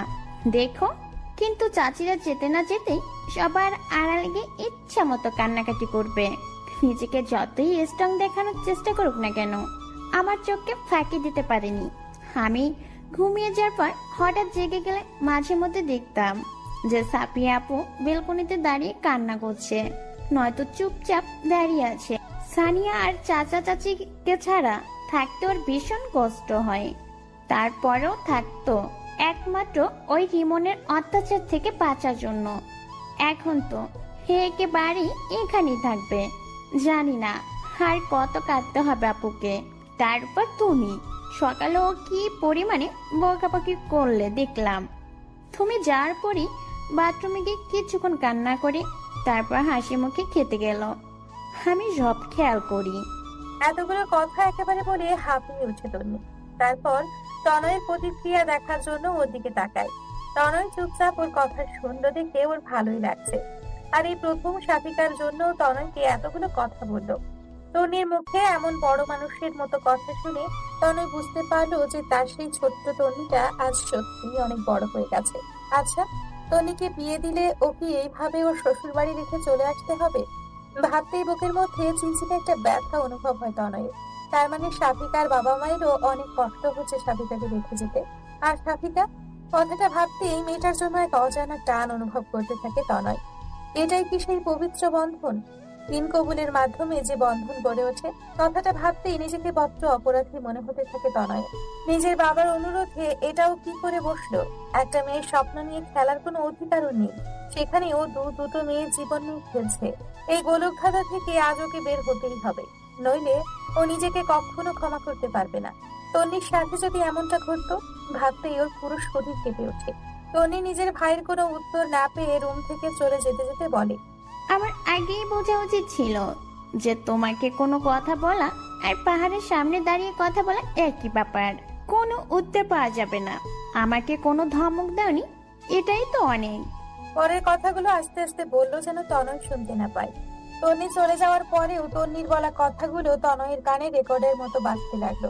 আর সাফিকার মনের অবস্থাটা বোঝার চেষ্টা করলো। সাফিকার বাবা মা সানিয়া আজকে ট্রেনিং গ্রামে চলে যাবে। কলিজার টুকরা মেয়েকে এভাবে ফেলে রেখে যেতে তাদের কারোরই মন টানছে না, কিন্তু এটাই তো নিয়ম। বিয়ের পর স্বামীর ঘরটাই তো মেয়েদের আসল জায়গা। আর তাছাড়া এখানে সবাই সাফিকার আপন। তারপরেও সানিয়া আর ওর মা অনেক কান্না করছে, কিন্তু সাফিকা পাথরের মতো শক্ত হয়ে আছে। ওর বাবা মায়ের সামনেও নিজেই যদি কান্নাকাটি শুরু করে দেয়, তাহলে ওনারা ভালো থাকতে পারবে না। সাফিকার কান্নায় পরিপূর্ণ মুখটাই ওনাদের চোখে ভাসবে, তাই সাফিকার কান্নাগুলো মিথ্যে হাসির আড়ালে লুকিয়ে রেখেছে। কান্না পেলে সেই কান্নাটাকে আটকে রাখাটা যে কি পরিমাণ কষ্টের তা সাফিকা ভালোভাবেই বুঝতে পারছে। সাফিকার বাবা তনয়ের হাতের উপর সাফিকার হাত দিয়ে বলল, মেয়েকে বিয়ের সময় জামাইয়ের হাতে তুলে দিতে হয়, কিন্তু আমি আজ দিচ্ছি শুধু মেয়ের জামাই নয়, আমার নিজের ছেলে হিসাবে। আমি আমার নিজের কলিজার টুকরাকে রেখে যাচ্ছি। ও এর আগে বাহিরে কখনো থাকেনি, বাহিরের জীবন সম্পর্কে ওর কোনো ধারণা নেই। বাবা এই কয়দিন তোদের এখানে এসেছে, তাই রোজ ফোনে কান্নাকান্নি করতো, আর এখন তো সারা জীবনের জন্য রেখে যাচ্ছি। মেয়েকে বিদায় দেওয়ার সময় যে একটা বাবার কি পরিমাণ কষ্ট হয় তা তুই নিজেই যখন বাবা হবি তখন বুঝতে পারবি। নিজের বাবাকে থামিয়ে দিয়ে সাফিকা বলল, বাবা, তুমি এসব কি বলছো? আমি কোথায় কান্নাকাটি করেছি? তোমরাই তো সবাই কান্নাকাটি করে জোয়ার বইয়ে দিয়েছো। আর শোনো, আমি এখন সেই ছোট্ট সাফিকা নেই যে কোথাও গেলে বাবা মা বলে কান্নাকাটি শুরু করব। দেখছো না আমি কত হাসি খুশি আছি এখানে? আমাকে কি পরের বাড়িতে রেখে যাচ্ছ নাকি? এখানে সবাই আছে, বড় আব্বু, চাচি, তন্নি। তুমি একদম চিন্তা করবে না আমাকে নিয়ে। আর সানিয়া তো আছেই, নিজের খেয়াল রাখবে। আর সানিয়া, সারাক্ষণ টিভি আর ফোন না দেখে ঠিকঠাক পড়াশোনা করবি, আর বাবা মায়েরও খেয়াল রাখবি, আর নিজের খেয়ালও রাখবি। কাজ ছাড়া একদম বাইরে যাবি না। আর মা, তুমি নিজেও ঠিকঠাক ওষুধ খাবে আর বাবাকেও খাওয়াবে। খাওয়া দাওয়া ঠিক মতো করবে, একদম অনিয়ম করবে না। সাফিকার বাবা মায়ের সাথে কথা বলার সময়ও খেয়াল করলো যে ওর হাত এখনো তনয়ের মুঠোর মধ্যেই আছে। তাড়াতাড়ি নিজের হাত ছাড়াতে গেলে তনয় তারও শক্ত করে চেপে ধরে। সাফিকা তনয়কে বুঝতে পারছে না, এই ভালো ব্যবহার করছে আবার এই খারাপ ব্যবহার করছে। তনয়ের কোনটা আসল ব্যবহার আর কোনটা নকল তা বুঝতে পারছে না সাফিকা। সবাই যে বলতো বিয়ে হলেই নাকি স্বামী স্ত্রীর মধ্যে একটা অদৃশ্য মায়ার বন্ধন সৃষ্টি হয়ে যায়, তাহলে ওদের মধ্যে সেই বন্ধনটা কেন তৈরি হচ্ছে না এখনো? নাকি সম্পর্ক আসলে এত সহজ নয়, নাকি আরো সময় লাগবে? কিন্তু সকালে তনয় তো বলেছিল যে সে নাকি সাথীটাকে ভালোবাসতে পারবে না। তার মানে কি সেটাই সত্যি? ওর চাচার অনুরোধে শুধু বিয়ে করেছে তনয়কে, তার মানে তনয়কে সত্যিই কোনোদিন ভালোবাসবে না? কথাগুলো ভাবতে মনের মধ্যে কল্পনায় আকাশে মেঘ জমতে শুরু করে। ও আর কখনো তনয়কে বিরক্ত করবে না, ও তনয়কে এই বন্দিত্ব থেকে মুক্তি দিয়ে দিবে। সাফিকার বাবা মা চলে যেতেই সাফিকা তনয়ের হাত থেকে নিজের হাত ছাড়িয়ে নিয়ে তনয়ের রুমে চলে গেল। তনি ওর রুম থেকে সাফিকার সব জিনিস দিয়ে গেছে তনয়ের রুমে। সাফিকা এখনো জানে না যে তনয় অন্য একটা মেয়ের জন্য ওর সাথে এমন ব্যবহার করছে। সাফিকা চলে যেতেই তনয়ের খেয়াল হয় যে ও এতক্ষণ সাফিকার হাত শক্ত করে ধরে রেখেছিল, কিন্তু কেন ধরেছিল তাও নিজেও জানে না। হঠাৎ ও তন্নির বলা কথাগুলো মনে পড়তেই দৌড়ে রুমে চলে যায়। সাফিকা মাথা নিচু করে বসেছিল। তনয় আস্তে আস্তে ওর সামনে গিয়ে বলতে লাগলো, চাচা চাচি গিয়েছে তো কি হয়েছে? আমরা তো আছি নাকি? আমাদের উপর বিশ্বাস নেই? আমি আমার কথা রেখেছি, তোমাকে গ্রামে পাঠাইনি। এইবার তোমার পালা, একদম কান্নাকাটি করা যাবে না। কি হলো? বললাম না কান্নাকাটি করা যাবে না। কান্নাকাটি আমার একদম সহ্য হয় না। তনয়ের কথাগুলো শুনেই সাথিকা অবাক হয়ে মাথা তুলে তাকায়। তুমি কান্না করছো না? আমি তো ভেবেছিলাম যে সবাই চলে গেছে, এর জন্য তুই রুমে এসে কান্নাকাটি করছো। নিজের ব্যবহারে নিজেই লজ্জা পায় তনয়। সব দোষ ওই তন্নি। সাথিকা মৃদু হেসে তনয়কে বলতে থাকে, আমি বলেছি না আমি অতটাও ছিচকাদুনের নই। আপনি কি ভাবছিলেন বলুন তো, যে মেয়েরা কান্না করছে একটু সান্ত্বনা দিয়ে আসছি? থ্যাঙ্কস আমাকে থাকতে দেওয়ার জন্য, আর সরি ফর ডিস্টার্বিং। তনয় সাথিকার চোখে মুখে কষ্টের ছাপ স্পষ্ট দেখতে পাচ্ছে, অথচ মুখে বড় বড় বুলি আওড়াচ্ছে। তনি ঠিকই বলেছিল। তনয় আস্তে করে সাথিকার পাশে বসতে সাথিকা নিজেকে গুটিয়ে নেয় এক পাশে। ওর এমন ব্যবহারে দেখে তনয় বলতে থাকে, ভয় পাচ্ছ আমাকে? দেখো, সকালের কথাগুলো ওইভাবে বলতে চাইনি, কিন্তু চারপাশের প্রেসারে মাথা ঠিক ছিল না। প্লিজ কিছু মনে করো না। ক্ষমা তো আমার চাওয়াই উচিত, যা প্রাপ্য তার থেকে খুব বেশি এক্সপেক্ট করে ফেলেছিলাম। সত্যিটা বলার জন্য থ্যাঙ্কস, না হলে আমি হয়তো আরো বেশি স্বপ্ন বুনতে থাকতাম। আমি তোমাকে একটা কথা বলতে চাই। তনয় আসলে রিয়ার কথাটা ওকে জানিয়ে দিতে চাচ্ছে, যেন সাথিকা বুঝতে পারে যে কেন ওর সাথিকাকে আপন করে নিতে পারছে না। বিয়ে যখন করেছে সত্যিটা তো জানাতেই হবে। আমাকে আর কিছু বলতে হবে না, আমি জানি আপনি কি বলতে চাইছেন। চিন্তা করবেন না, আমি আপনাকে আর কখনো বিরক্ত করব না। আমাকে থাকতে দিয়েছেন, এটাই আমার জন্য অনেক। আমি কথা দিচ্ছি, চলে যাওয়ার সময় আপনি যা চাচ্ছেন তাই পাবেন। সাথিকার কথায় তনয় চমকে ভেঙে বলল, কিসের যাওয়ার কথা বলছো তুমি? আর আমি কি চাচ্ছি? কি দেবে তুমি আমাকে? এসব কি বলছো তুমি আবল তাবল? আবল তাবল কেন বলবো? জোর করে আর যাই হোক না কেন, কোনো মিথ্যা সম্পর্ক টিকিয়ে রাখা যায় না। আমাদের সম্পর্কটা বাইরের দিক থেকে সত্য হলেও ভেতরের দিক থেকে তো পুরোটাই মিথ্যা। আমি বুঝতে পারিনি যে পরিস্থিতি এতটা খারাপ হবে, তাহলে কখনো আমি আপনাকে এই বিয়েটা করতে দিতাম না। এটাই আর কটা দিনই তো, তারপর আমি আপনাকে এই বন্ধন থেকে চিরতরে মুক্তি দিয়ে দিব। কথাগুলো বলেই সাথিকা বিছানা থেকে ওঠার প্রস্তুতি নিচ্ছিল। তনয়ের হাত ধরে আবার বসিয়ে সাথিকার মুখটা নিজের দিকে নিল। রাগে তনয়ের চোখ দুটো রক্ত বর্ণ ধারণ করেছে। সাথিকাকে উদ্দেশ্য করে বলল, কি যেন বলছিলে, আরেকবার বলো। বন্ধন থেকে মুক্তি? কি বলছিলে এসব? সাথিকা তনয়ের হাত থেকে নিজেকে ছাড়াতে গিয়েও ব্যর্থ হয়। তনয়ের চোখের দিকে তাকাতেই ওর ভয় হতে থাকে। তনয়ের এমন রূপ দেখে ওর আত্মা শুকিয়ে যায়। সাথিকার শুকনো কণ্ঠে সাহস সঞ্চার করে বলল, ডিভোর্স। কথাটা বলার সাথে সাথে সাথিকা কিছু বুঝে ওঠার আগে ওর গালে একটা থাপ্পড় পড়ল। তনয়ের হাতের কয়েকটা আঙ্গুলের দাগ সাথে সাথে স্পষ্ট হয়ে উঠল ফর্সা গালের উপর। তনয় নিজের দাগটাকে কন্ট্রোল করতে পারছে না। তুমি এসব করে কি প্রমাণ করতে চাইছো? মহান শাস্তি চাইছো? আমাদের সম্মানের কথা বাদ দিলাম, নিজের বাবা মায়ের কথাটা ভাববে না একবার? বিয়েটাকে ছেলে খেলা মনে হয় তোমার কাছে? যখন খুশি করলে, যখন খুশি ভেঙে দিলে, তারপর যে কি হবে তা একবারও ভেবে দেখেছো? সবার অনুভূতির কোনো মূল্য নেই তোমার কাছে? তনয়ের কথা শুনে সাথিকা এতক্ষণে চোখের জলগুলোকে মুক্ত করে দিল। তারপর কান্না করতে করতে বলল, বাহ, আপনি সবার দিকটা দেখছেন, অথচ আমার দিকটা একবারও ভেবে দেখেছেন? সবাইকে খুশি রাখবো, আর দিন শেষে আমার কি হবে? আমার খুশিগুলো নিজের খুশি বিসর্জন দিয়ে অন্যকে খুশি করার মানে জানেন? সবাইকে ধোঁকা দেওয়া। যেদিন তারা সত্যিটা জানতে পারবে, সেদিন তারা কি নিজেদের ক্ষমা করতে পারবে? অভিনয় আপনি করতে পারলেও আমি পারবো না। আমি চাই না আমার জন্য কারোর লাইফ নষ্ট হোক, আর এতে শুধু আমার নয়, আপনারও ভালো হবে। আপনি আপনার ইচ্ছা মতো মুক্ত জীবন যাপন করতে পারবেন। তুমি আবারও সেই কথা বলছো? আমি তোমার সাথে আমার সম্পর্কটাকে হ্যান্ডেল করতে চাইছি, আর তুমি সব বিগড়ে দিতে চাইছো। আমার কথাটা তো আগে শুনবে নাকি? নিজের খুশি দিয়ে সবসময় সবকিছু বিচার করা যায় না, মাঝে মধ্যে নিজের খুশিটাকে বিসর্জন দিতে হয়, এটাই তো জীবন। কিন্তু আমি চাই না আমার জন্য আপনার লাইফ। এটুকু বলতেই তনয় সাথিকাকে থামিয়ে দিয়ে বলল, নেক্সট টাইম এ ধরনের কথা যেন না শুনি। আমাকে একটু বোঝার চেষ্টা করো, তাহলে নেক্সট টাইম আর এমনটা হবে না। Sorry for that. আমাকে আর কখনো রাগাবে না, আমি নিজেকে কন্ট্রোল করতে পারি না। কথাগুলো বলেই বিষণ্ণ মনে রুম থেকে বের হয়ে যায় তনয়। সাথিকাকে মারাটা ঠিক হয়নি, কিন্তু রাগ কন্ট্রোল করতে পারছিল না তনয়। সবাই কত আশা করে আছে যে তনয় সাথিকার খেয়াল রাখবে, আর ওই মেয়েটা 2 লাইন বেশি বুঝে, যার কারণে এমনটা হয়ে গেল। তনয় নিজের উপরেই প্রচুর রাগ হচ্ছে। তনয় চলে যেতেই গালে হাত দিয়ে বসে থাকে সাথিকা। তনয়ের সাথে কেন এমন করছে? না তো ওকে সহজে গ্রহণ করছে, আর না তো বর্জন করতে চাইছে। তনয় আসলে কি চাই বুঝতে পারে না সাথিকা। একজন মানুষের এত দ্রুত মুড সুইং হয় কিভাবে, তার সাথিকার মাথায় আসে না। ঘুমোতে যাওয়ার আগে তনয় ভাবলো যে রিয়ার সাথে একবার কথা বলা উচিত। কাল রাত থেকে একবারও কথা বলেনি। মেয়েটা এতবার ফোন করেছে, কিন্তু ফোন ধরে তনয় কি বলবে তাই বুঝতে পারছে না। তারপরেও কিছুটা দ্বিধা নিয়ে রিয়াকে কল করলো। রিয়া কল রিসিভ করেই যা বললো তা শোনার জন্য তনয় মোটেও প্রস্তুত ছিল না।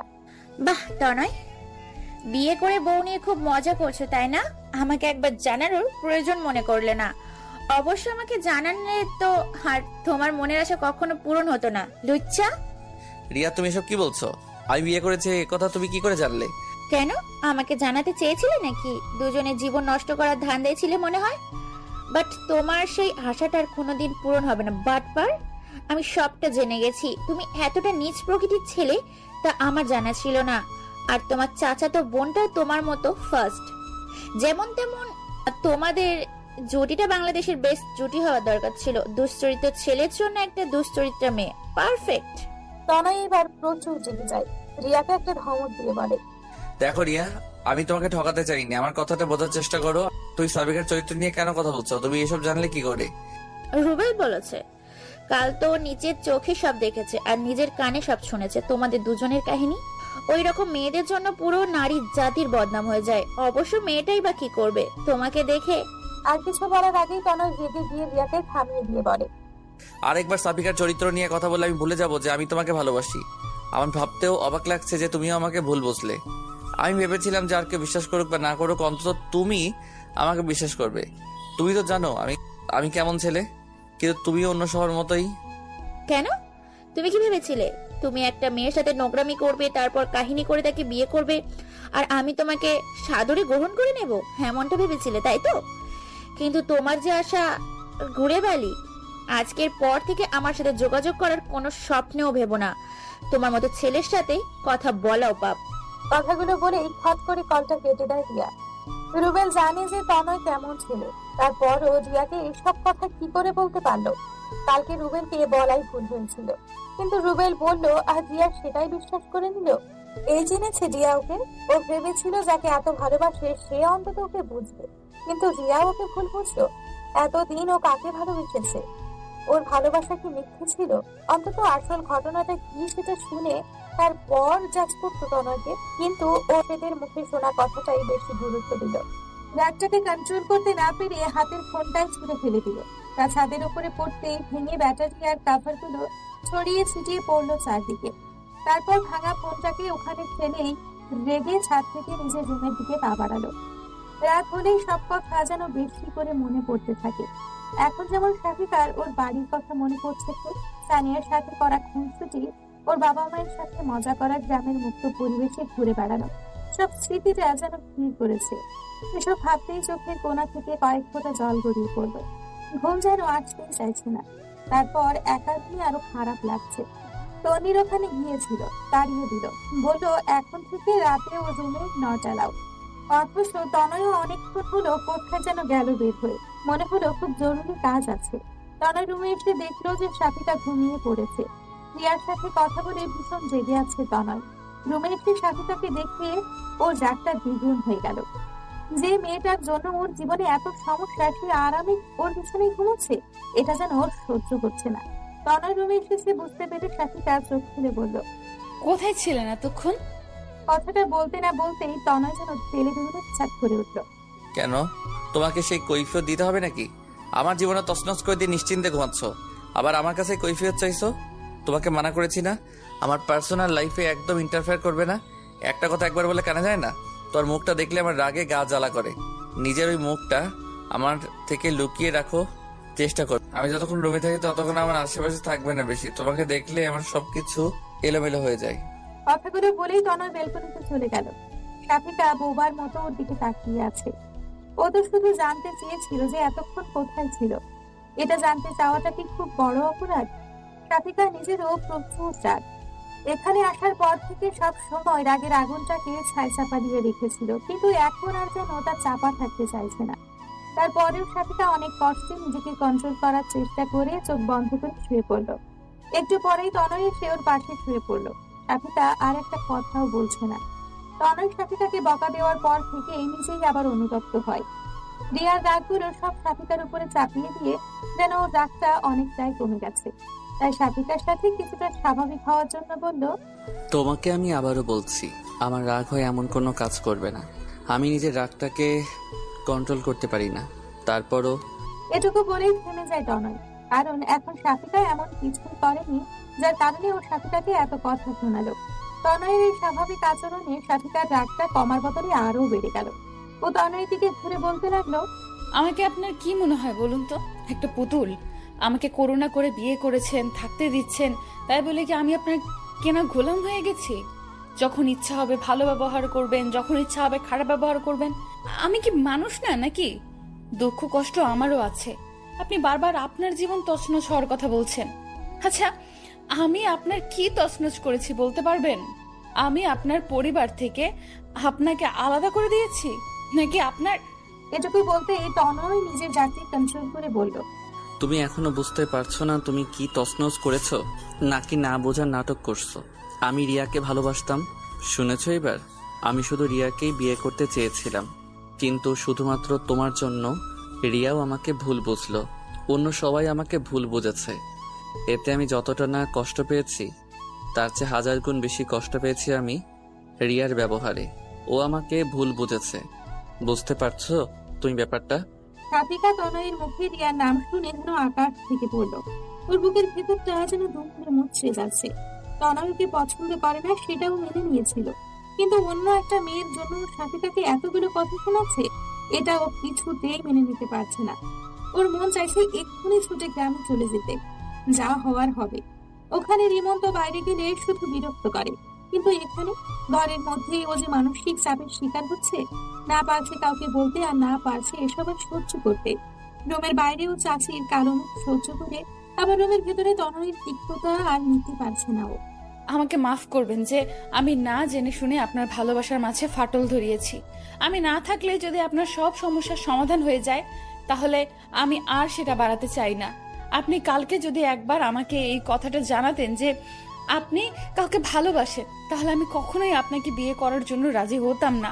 আর বড় আব্বুর কথা রাখতে না হলে তো আমি... এটুকু বলেই থেমে যায় সাফিকা। ওর দুচোখ ভর্তি তনয়ের জন্য ঘৃণা জমে ওঠে। একটা মানুষকে এতটা বহুরূপী কেন হতে হবে? আজকে ওর বাবা মায়ের সাথে গ্রামে যেতে দিতে পারলেই হতো, তাহলে এত কথা শুনতে হতো না সাফিকাকে। এর মধ্যে তুমি আবার বাবাকে কেন টেনে আনছো? সাফিকা এখন কি করে বলবে যে তনয়ের বাবাই সাফিকাকে জোর করেছিল তনয়কে বিয়ে করার জন্য? কারণ সাফিকার পেছনে সবাই যেভাবে লেগে আছে তাতে উনি ভয়ে ছিল যে এখানেও যখন এত বাজেভাবে ওর বিয়েটা ভাঙলো, তার মানে যেখানেই যাক কেউ একজন আছে যে ওর ক্ষতি চাই। আর এ কারণেই সাফিকাকে গ্রামে পাঠাতে সাহস পায়নি। হয়তো ওখানে ওর জন্য নতুন কোনো বিপদ অপেক্ষা করছে। কি হলো, এখনো কিছু বলছো না কেন? হ্যাঁ, বড় আব্বুর কথাতেই আমি আপনাকে বিয়ে করেছি, কারণ তিনি আমাকে কোনো বিপদের মুখে ঠেলে দিতে চাচ্ছিলেন না। বাহ, আমার বাবাকে তো ভালোই হাত করে নিয়েছো।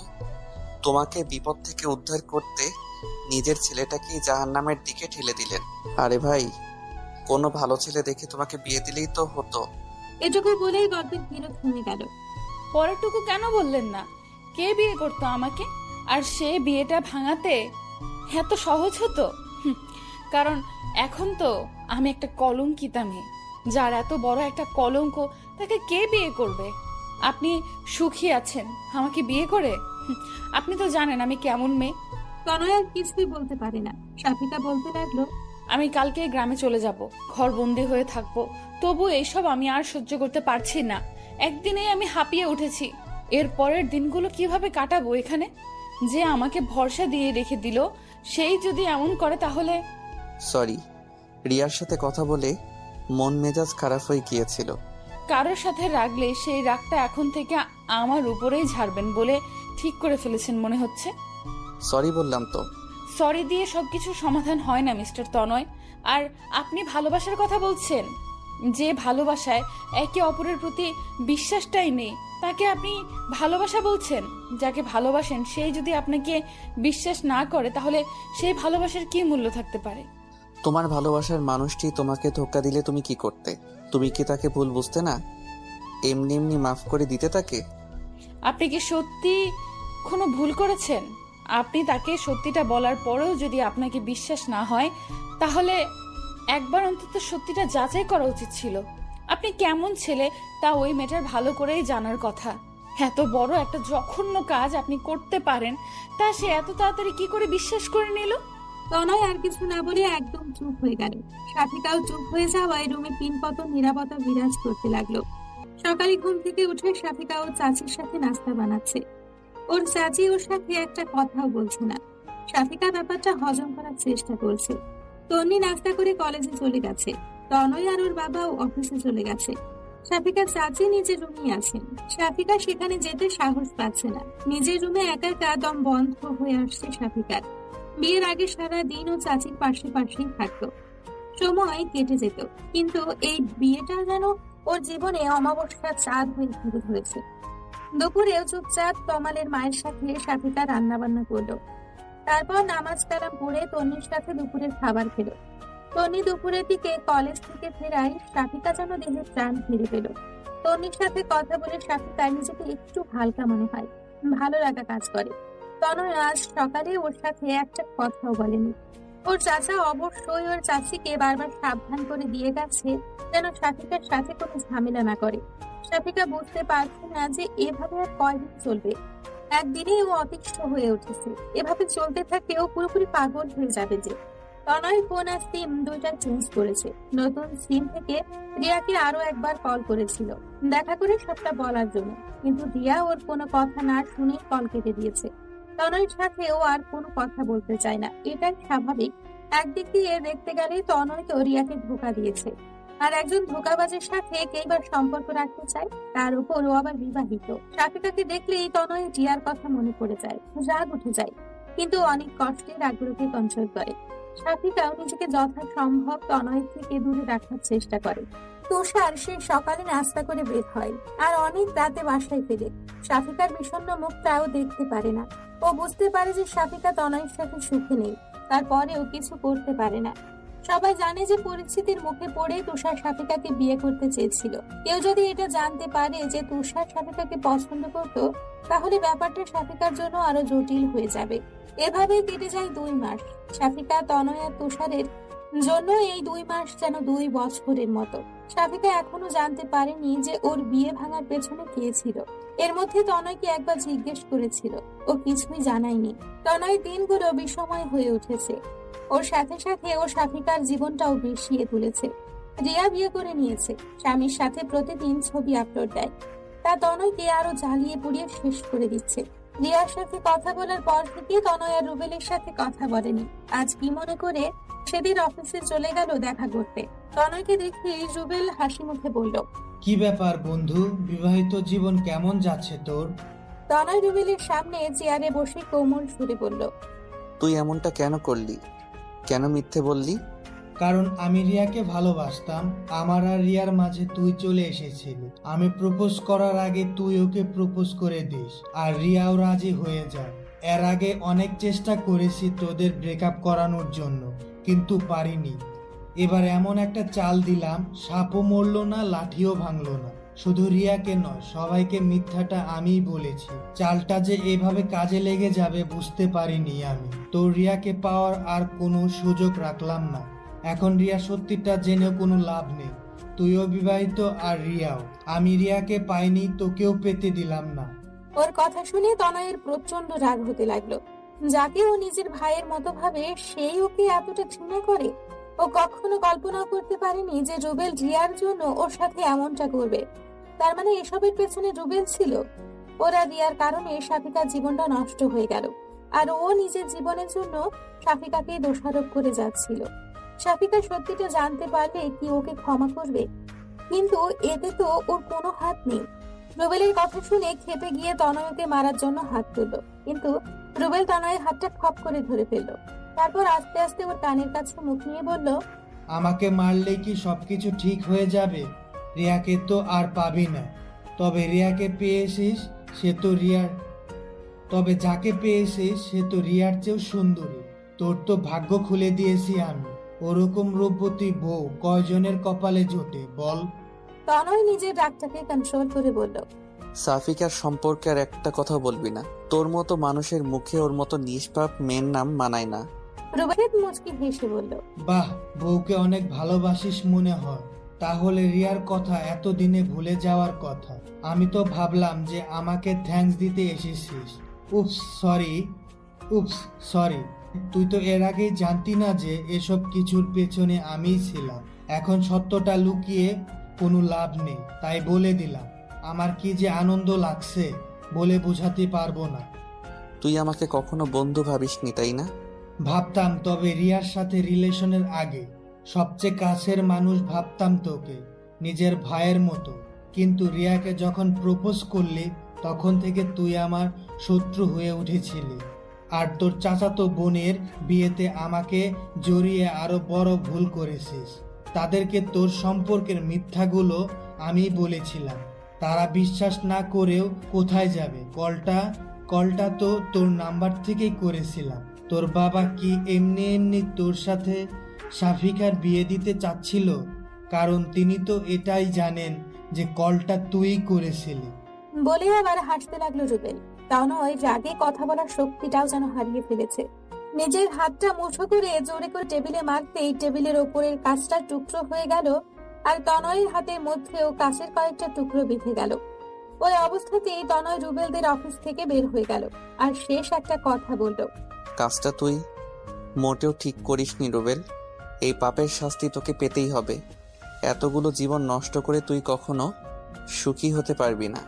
রুবেলের কথা শুনে তখনও হাসছে আর বলল, ভাঙা কাজটা না হয় আমি পাল্টে নেব, কিন্তু তোর জীবনটা তুই তো আর পাল্টাতে পারবি না।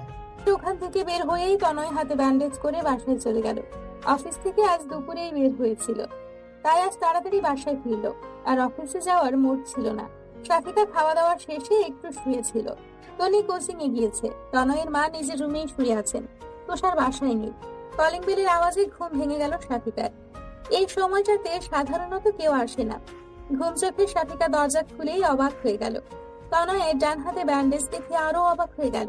শাফিকা দরজা বন্ধ করে অস্থির হয়ে বলল, হাতে কি হয়েছে? আর এত তাড়াতাড়ি ফিরলেন যে, কিছু হয়েছে?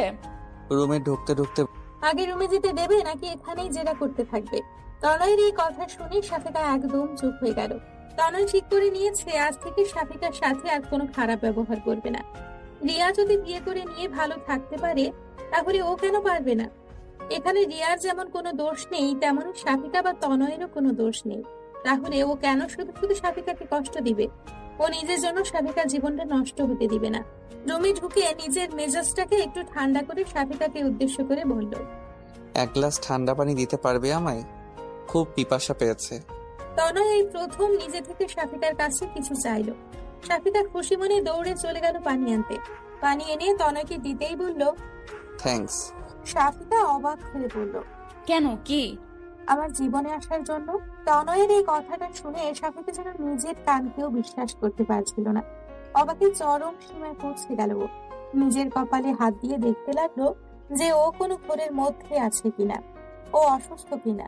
কিন্তু ও তো পুরোপুরি ঠিকই আছে। বুঝতে পেরে থপ করে বিছানার উপর বসে পড়ল। তারপর উঠে গিয়ে তনয়ের কপালে হাত দিয়ে দেখলো যে ও সুস্থ আছে কিনা। তারপর অবাক হয়ে বলল, আপনি কি অসুস্থ নাকি মাথায় আঘাত লেগেছে? ড্রিঙ্কস করেননি তো? কি হয়েছে আপনার? আপনি ঠিক আছেন তো? তনয় শাফিকাকে প্রথম নিজের বুকে টেনে নিয়ে বলল, তুমি এত অস্থির কেন হচ্ছ? আমি ঠিক আছি। আমি সৎ জ্ঞানে এই কথাটা বলেছি। সত্যি আমি ধন্য যে তোমার মতো কাউকে আমার জীবনে পেয়েছি। আমার জন্য তোমার অনেক কষ্টে কেটেছে এই কয়দিন।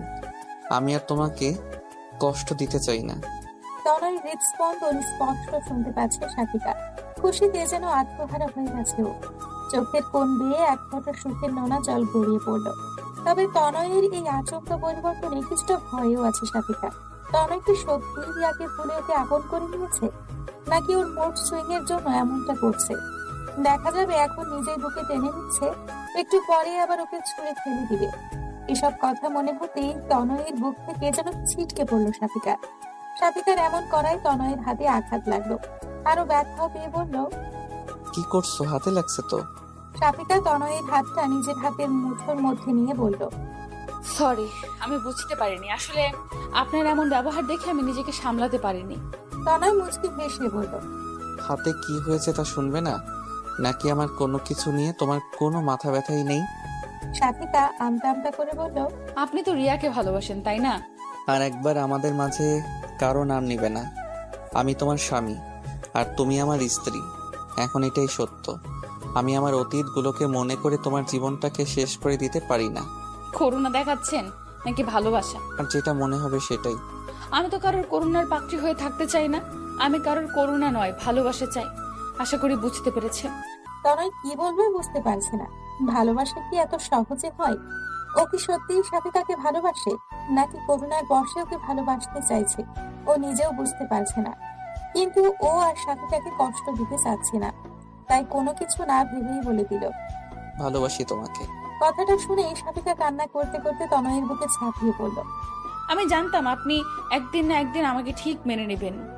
বিয়ের বন্ধনটা যে এমনই শক্ত বন্ধন, যা নির্দয়ের মনেও ভালোবাসার সঞ্চার করে দেয়। এটা যে পবিত্র একটা বন্ধন।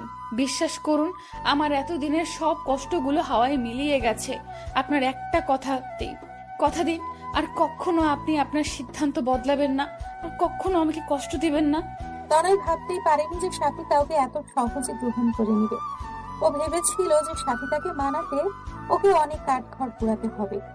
অনেক খারাপ ব্যবহার করেছে কয়দিনে। তনয় সাথিকাকে নিজের বুকে আরো শক্ত করে চেপে ধরে বলল, গো, কথা দিচ্ছি আর কখনো তোমাকে কষ্ট দিব না। তোমার ভালো থাকাই আমার ভালো থাকা, তোমার খুশি আমার খুশি। আর আমার দুঃখগুলো কষ্টগুলো সেগুলোর ভাগ নেবেন না। তবে আমি তোমার জীবনে দুঃখ কষ্টটাকে আর আসতে দিব না।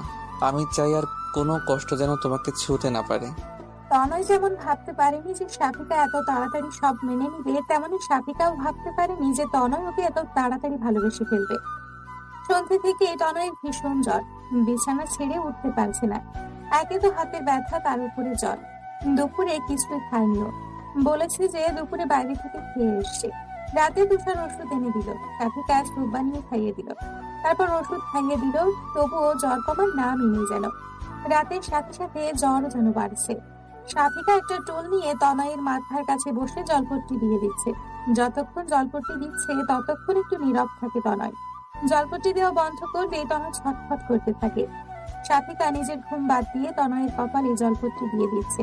বারবার ঘুমে ঢলে পড়ছে সাথিকা, তারপরেও রাত জেগে তনয়ের সেবা করে যাচ্ছে। জ্বরে তনয় যেন কোনো হুঁশই নেই, মরার মতো পড়ে আছে। মাঝরাতের দিকে তনয়ের হুঁশ ফিরে। জ্বর কিছুটা কমেছে, তবে শরীরটা ভীষণ দুর্বল। উঠে বসার মতো শক্তিটুকু যেন নেই তার। ও দেখে যে ওর পাশেই বিছানার উপর হাতের উপর মাথাটা দিয়ে ঘুমিয়ে আছে সাথিকা। সাথিকার মুখটা আজ ভালো করে খেয়াল করে তনয়। কি যেন এক মায়ায় আচ্ছন্ন হয়ে আছে সাথিকার মুখটা, যা তনয়কে বারবার আকর্ষণ করছে।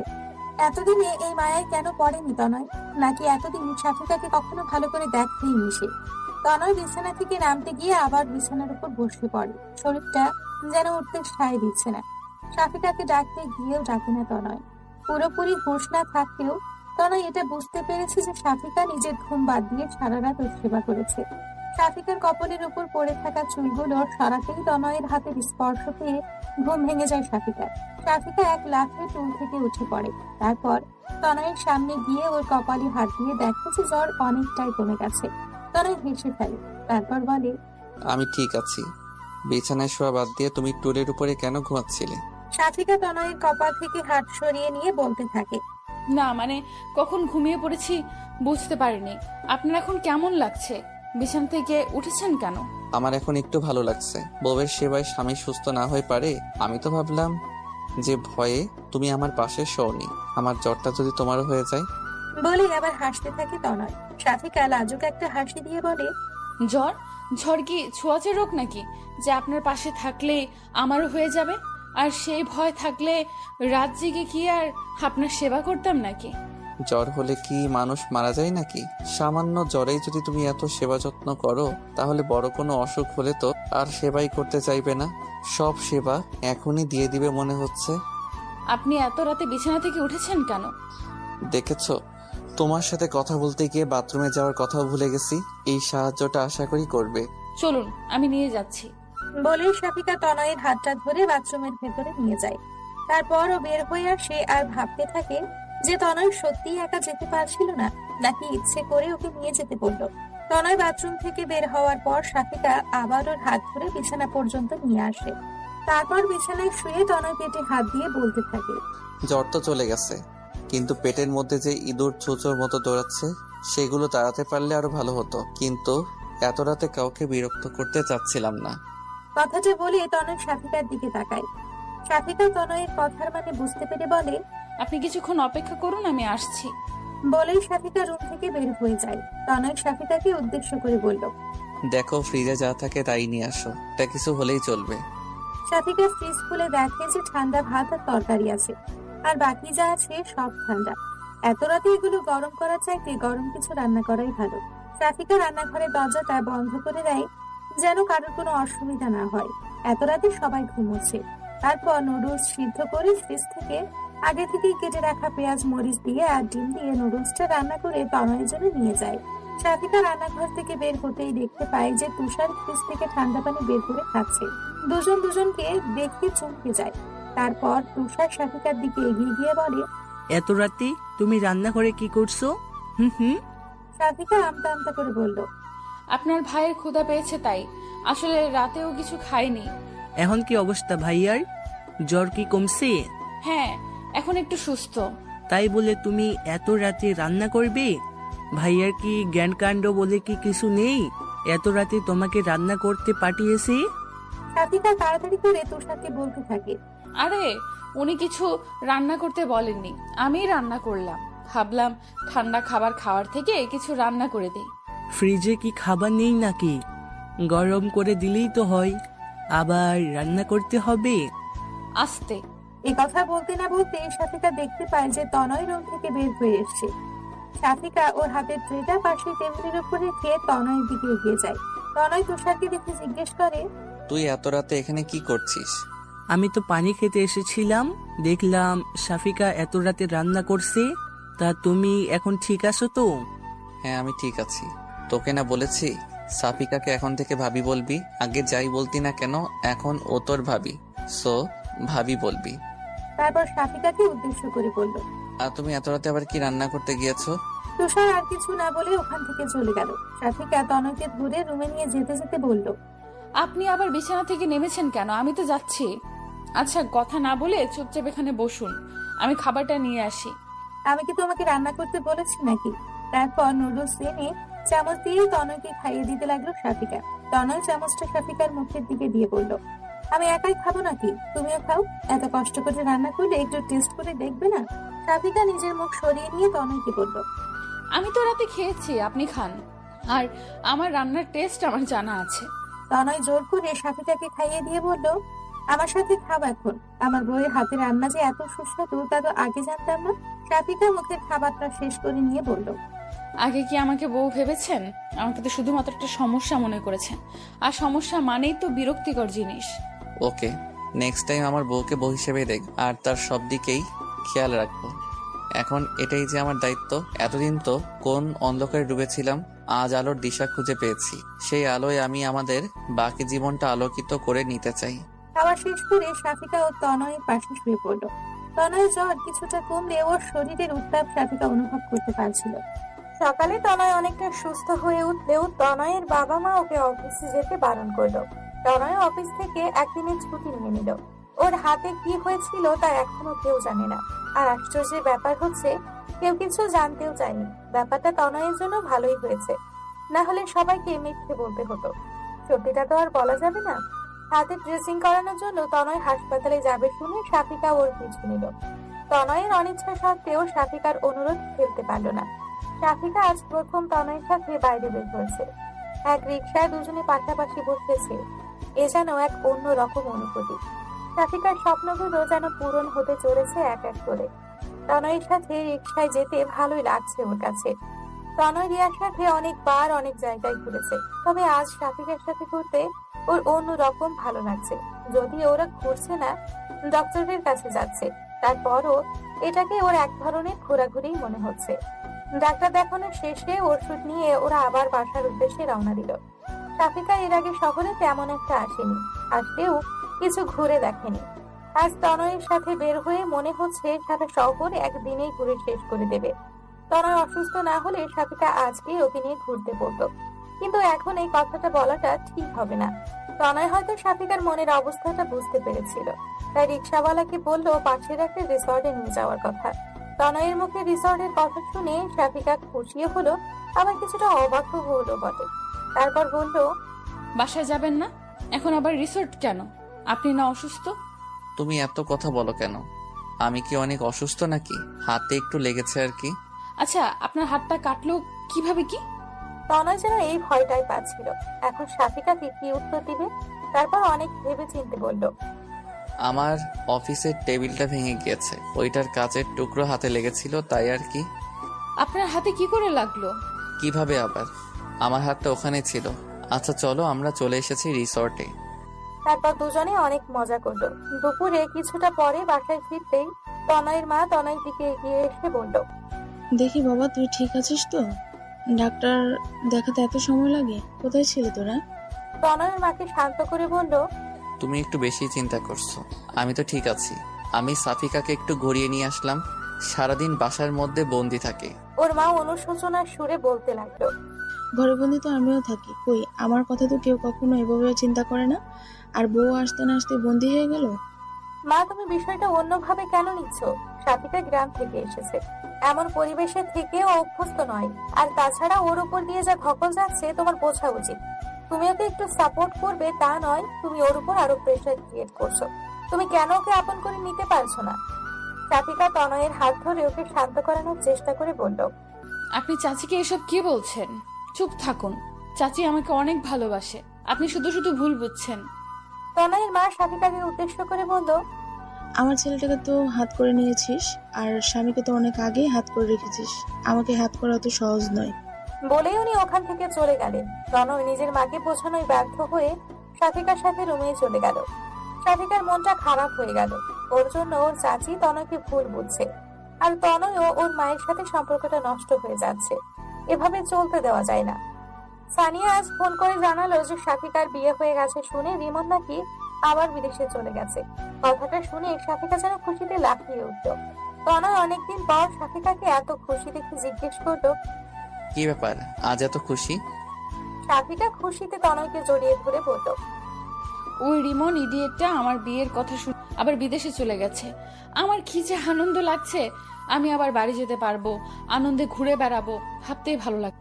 তনয় শাফিকার কাঁধে হাত রেখে বলল, আমাকেও নেবে নাকি? একাই পারি জমাবে। তনয়ের কথা শুনে শাফিকা যেন মেঘনা চাইতেই জল পেয়ে গেল।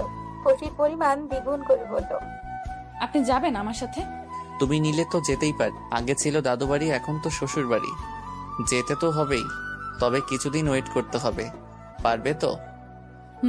খুব পারবো। তারপর শাফিকা দিন গুনতে শুরু করলো যে কবে বাড়ি যাবে। শাফিকার অপেক্ষার প্রহর শেষ হয়েছে। কয়েক মাস পর ও নিজের গ্রামের ফিরবে। তনয় অফিসে কিছুদিনের ছুটি হয়েছে পূজার, আর এই ছুটিটাকেই ও কাজে লাগাতে চায়। শাফিকা কাল থেকে ব্যাগ গোছানো শুরু করেছে। আজ সকাল থেকে বারবার শুধু ঘড়ি দেখছে যে কখন বের হবে। তনয়ের মায়ের মনটা কিছুটা খারাপ। উনি ভেবেছিলেন যে তনয় হয়তো শাফিকাকে মেনে নিতে পারবে না, কিন্তু এখন দুজনকে একসাথে দেখে কিছুটা মন খারাপ হলেও নিজের ছেলের হাসি মুখ দেখে সব ভুলে গেছেন। উনি তো এটাই চেয়েছিলেন যে তনয় যেন খুশি থাকুক। শাফিকার সাথে যদি তনয় খুশি থাকে তাতে ক্ষতি কি? শাফিকা ভেবেছিল যে তনয়ের মা গোমড়া মুখে ওদের বিদায় দিবে, কিন্তু বের হওয়ার একটু আগে তনয়ের মা শাফিকাকে ডেকে পাঠালো। তারপর শাফিকার হাত দুটি ধরে বলতে লাগলো, সাফিকা, তুই আমাকে ক্ষমা করে দিস।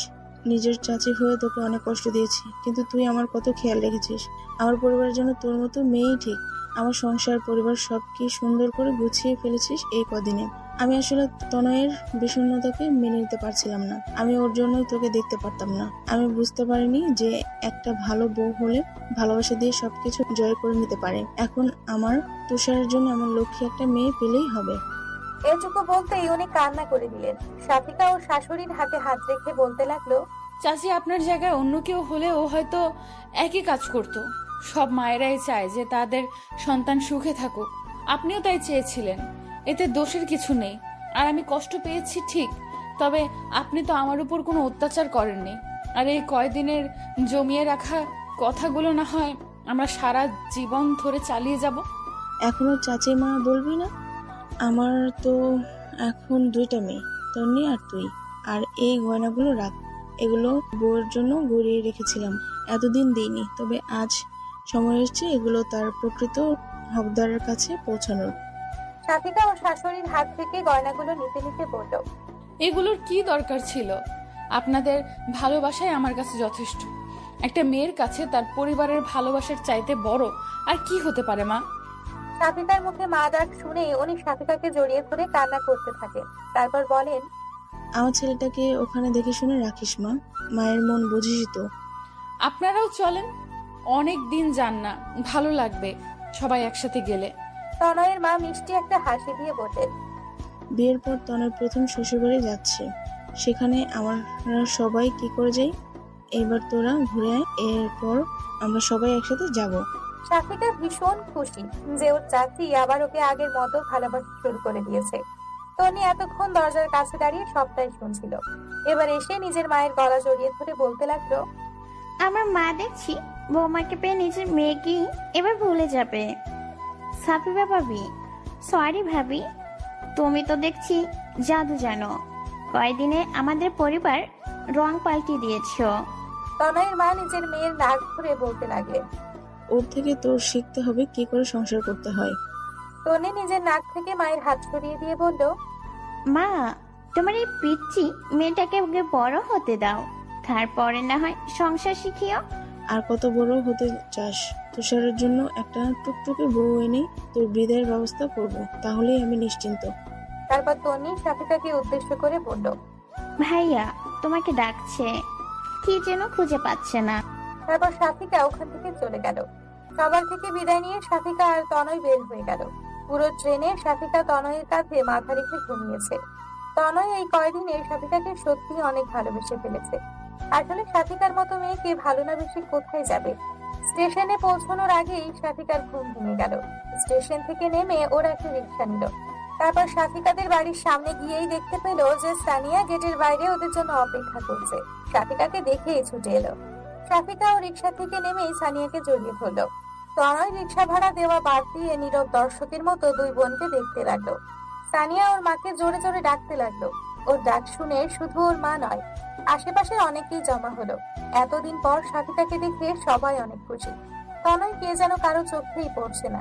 তনয় রিক্সা ভাড়া মিটিয়ে ব্যাগগুলো নিতে যাবে, তখন সাফিকার বাবা এসে একটা ছেলেকে ইশারা করতেই ব্যাগ নিয়ে বাড়ির ভেতরে চলে গেল।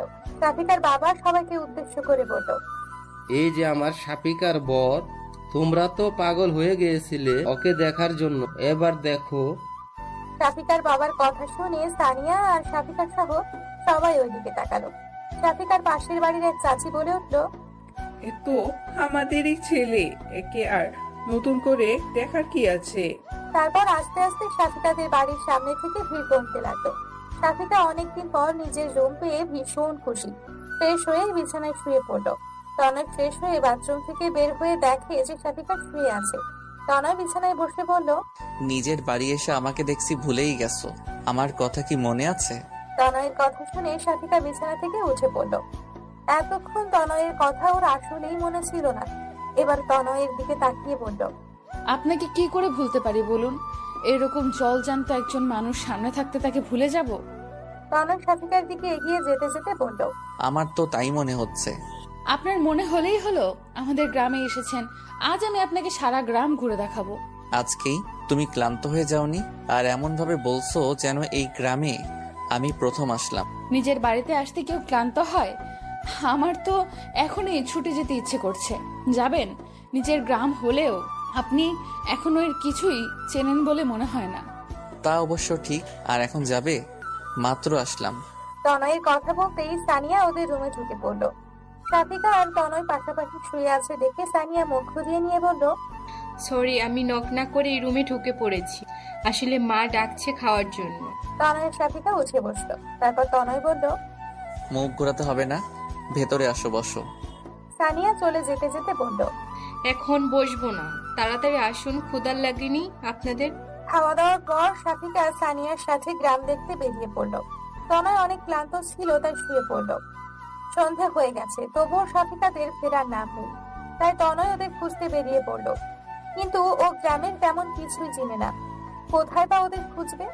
সানিয়া আর সাফিকা বাড়ি ফিরে আসলেও যে ওদের খুঁজতে বেরিয়েছে সেই তনয়ের আর খোঁজ নেই। ফোনটাও রেখে গিয়েছে। সন্ধে কেটে রাত হয়ে যাচ্ছে, তবুও তনয়ের ফেরার নাম নেই। সাফিকা ভীষণ চিন্তায় পড়ে গেল। এদিকে তনয়ের মা ফোন দিচ্ছে বারবার। সাফিকা কি বলবে বুঝতে পারছে না। সবাই চিন্তা করছে। সাফিকার বাবা লোক পাঠিয়েছে তনয়কে খোঁজার জন্য, নিজেও খুঁজতে বেরিয়েছে। রাত কিছুটা গভীর হয়ে গেছে। সাফিকার কান্নাগুলোকে চেপে রেখে তনয়ের ফেরার অপেক্ষায় আছে। এমন সময় সাফিকার বাবা তনয়কে নিয়ে আসলো। তনয়ের মাথায় কেউ একজন লাঠি দিয়ে আঘাত করেছে পেছন থেকে। সে একজন আর কেউ নয়, চেয়ারম্যানের ছেলে জীবন।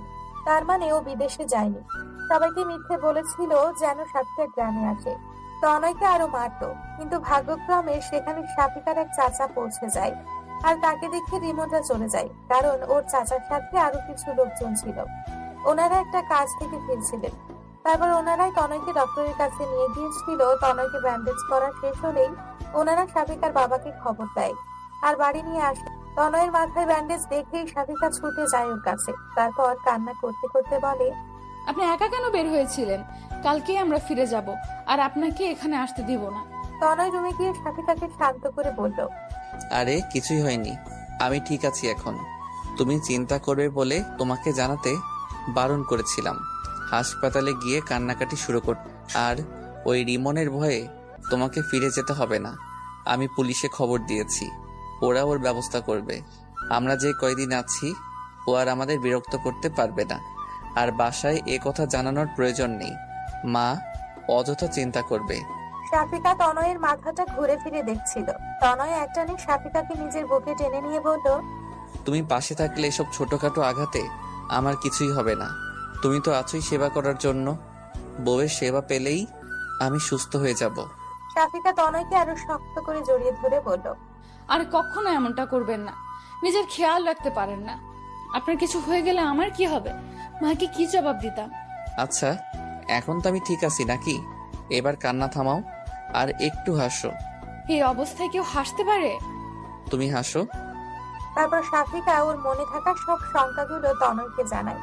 তনয়কে না পাওয়ায় ও কিসের কিসের ভয় পাচ্ছিল, সেগুলো শুনে তনয় হাসতে থাকে। পরদিন দুপুরের মধ্যেই তনয়ের মা বাবা, তন্নি, তুষার সবাই এসে হাজির। তনয়ের মা তনয়কে জড়িয়ে ধরে কান্না করতে থাকে। তনয় মানা করলেও সাফিকার বাবা ওর বাবাকে সবটা জানিয়ে দিয়েছে। সাফিকা ভয়ে ছিল যে তনয়ের মা হয়তো ওকে আবার কথা শোনাবে, কিন্তু তার কিছুই হলো না। বরং তিনি সাফিকাকে জানালো যে এখানে আর ওকে আসতে দিবে না। আবার যদি কোনো বিপদ হয়, সাফিকা বা তনয় কাউকেই আর এখানে বেশি আসতে দিবে না। সাফিকার পরিবারই ওখানে গিয়ে ওদেরকে দেখে আসবে। এক জায়গায় দেখা হলেই চলবে। তনয় সবাইকে বোঝানোর চেষ্টা করলো যে রিমন আর ওদের বিরক্ত করবে না, কিন্তু ওর কথা কেউ মানতে নারাজ। তনয়ের মা পরদিনই ওদের সবাইকে নিয়ে ফিরে গেল। সাফিকা তনয়ের কথা চিন্তা করে আর থাকতে চাইল না। ও চায় না যে ওর জন্য তনয়ের আর কোনো ক্ষতি হোক। সাফিকা আজও মনে করে যে রিমনই খোঁজ নিয়ে ওর বিয়ে ভেঙেছিল। তনয় ও হয়তো সত্যিটা কখনো ওকে জানাবে না। আসলে সব সত্যি সবাই না জানলেও হয়তো চলে, কিছু সত্যি না জানাই ভালো। 3 বছর পর আজ তুষারের বিয়ে। পারিবারিক ভাবেই ওর বিয়েটা হচ্ছে। সাফিকা ওর 1.5 বছরের বাচ্চাটাকে তনয়ের মায়ের কাছে দিয়ে বলল, মা, আপনার নাতনির দায়িত্ব কিছুক্ষণের জন্য আপনাকেই দিয়ে দিলাম। আমি কিন্তু তুষার ভাইয়ের বিয়েতে বরযাত্রী যাব। তনয়ের মা নিজের নাতনিকে কোলে নিতে নিতে বললেন, আমার নাতনি তো আমার কাছেই থাকে সারাদিন, আজ আবার নতুন কি? তুমি কিছু সময় কেন? পুরো দিন থাকলেও আমার নাত তোমাকে খুঁজবে না। এখনকার বাচ্চাদের কি আর মা লাগে নাকি? চিন্তা করো না। কিন্তু তখনই তনয় এসে নিজের মেয়েটাকে মায়ের কোল থেকে নিয়ে সাফিকার কোলে দিয়ে বলল, মেয়ে রেখে গিয়ে সবাইকে এটা বোঝাতে চাও নাকি যে তুমি এখনো সিঙ্গেল? আমার মেয়েটাকে কোল থেকে একটু নামাবে না? মেয়ে না থাকলে তোমাকে দেখে বোঝার উপায় আছে যে তুমি বিবাহিত, আবার তোমার একটা মেয়েও আছে। বলেই তনয় সাফিকাকে টেনে নিয়ে গেল। সাফিকা করুণ চোখে ওর শাশুড়ির দিকে তাকাতেই ওর শাশুড়ি মিটিমিটি হাসতে লাগলো। ওদের যাওয়া দেখতে লাগলো আর ভাবতে লাগলো যে তুষারের বউটাও যেন সাফিকার মতোই হয়। ওনার পরিবারের সুখগুলো যেন সারা জীবন এভাবেই বজায় থাকে।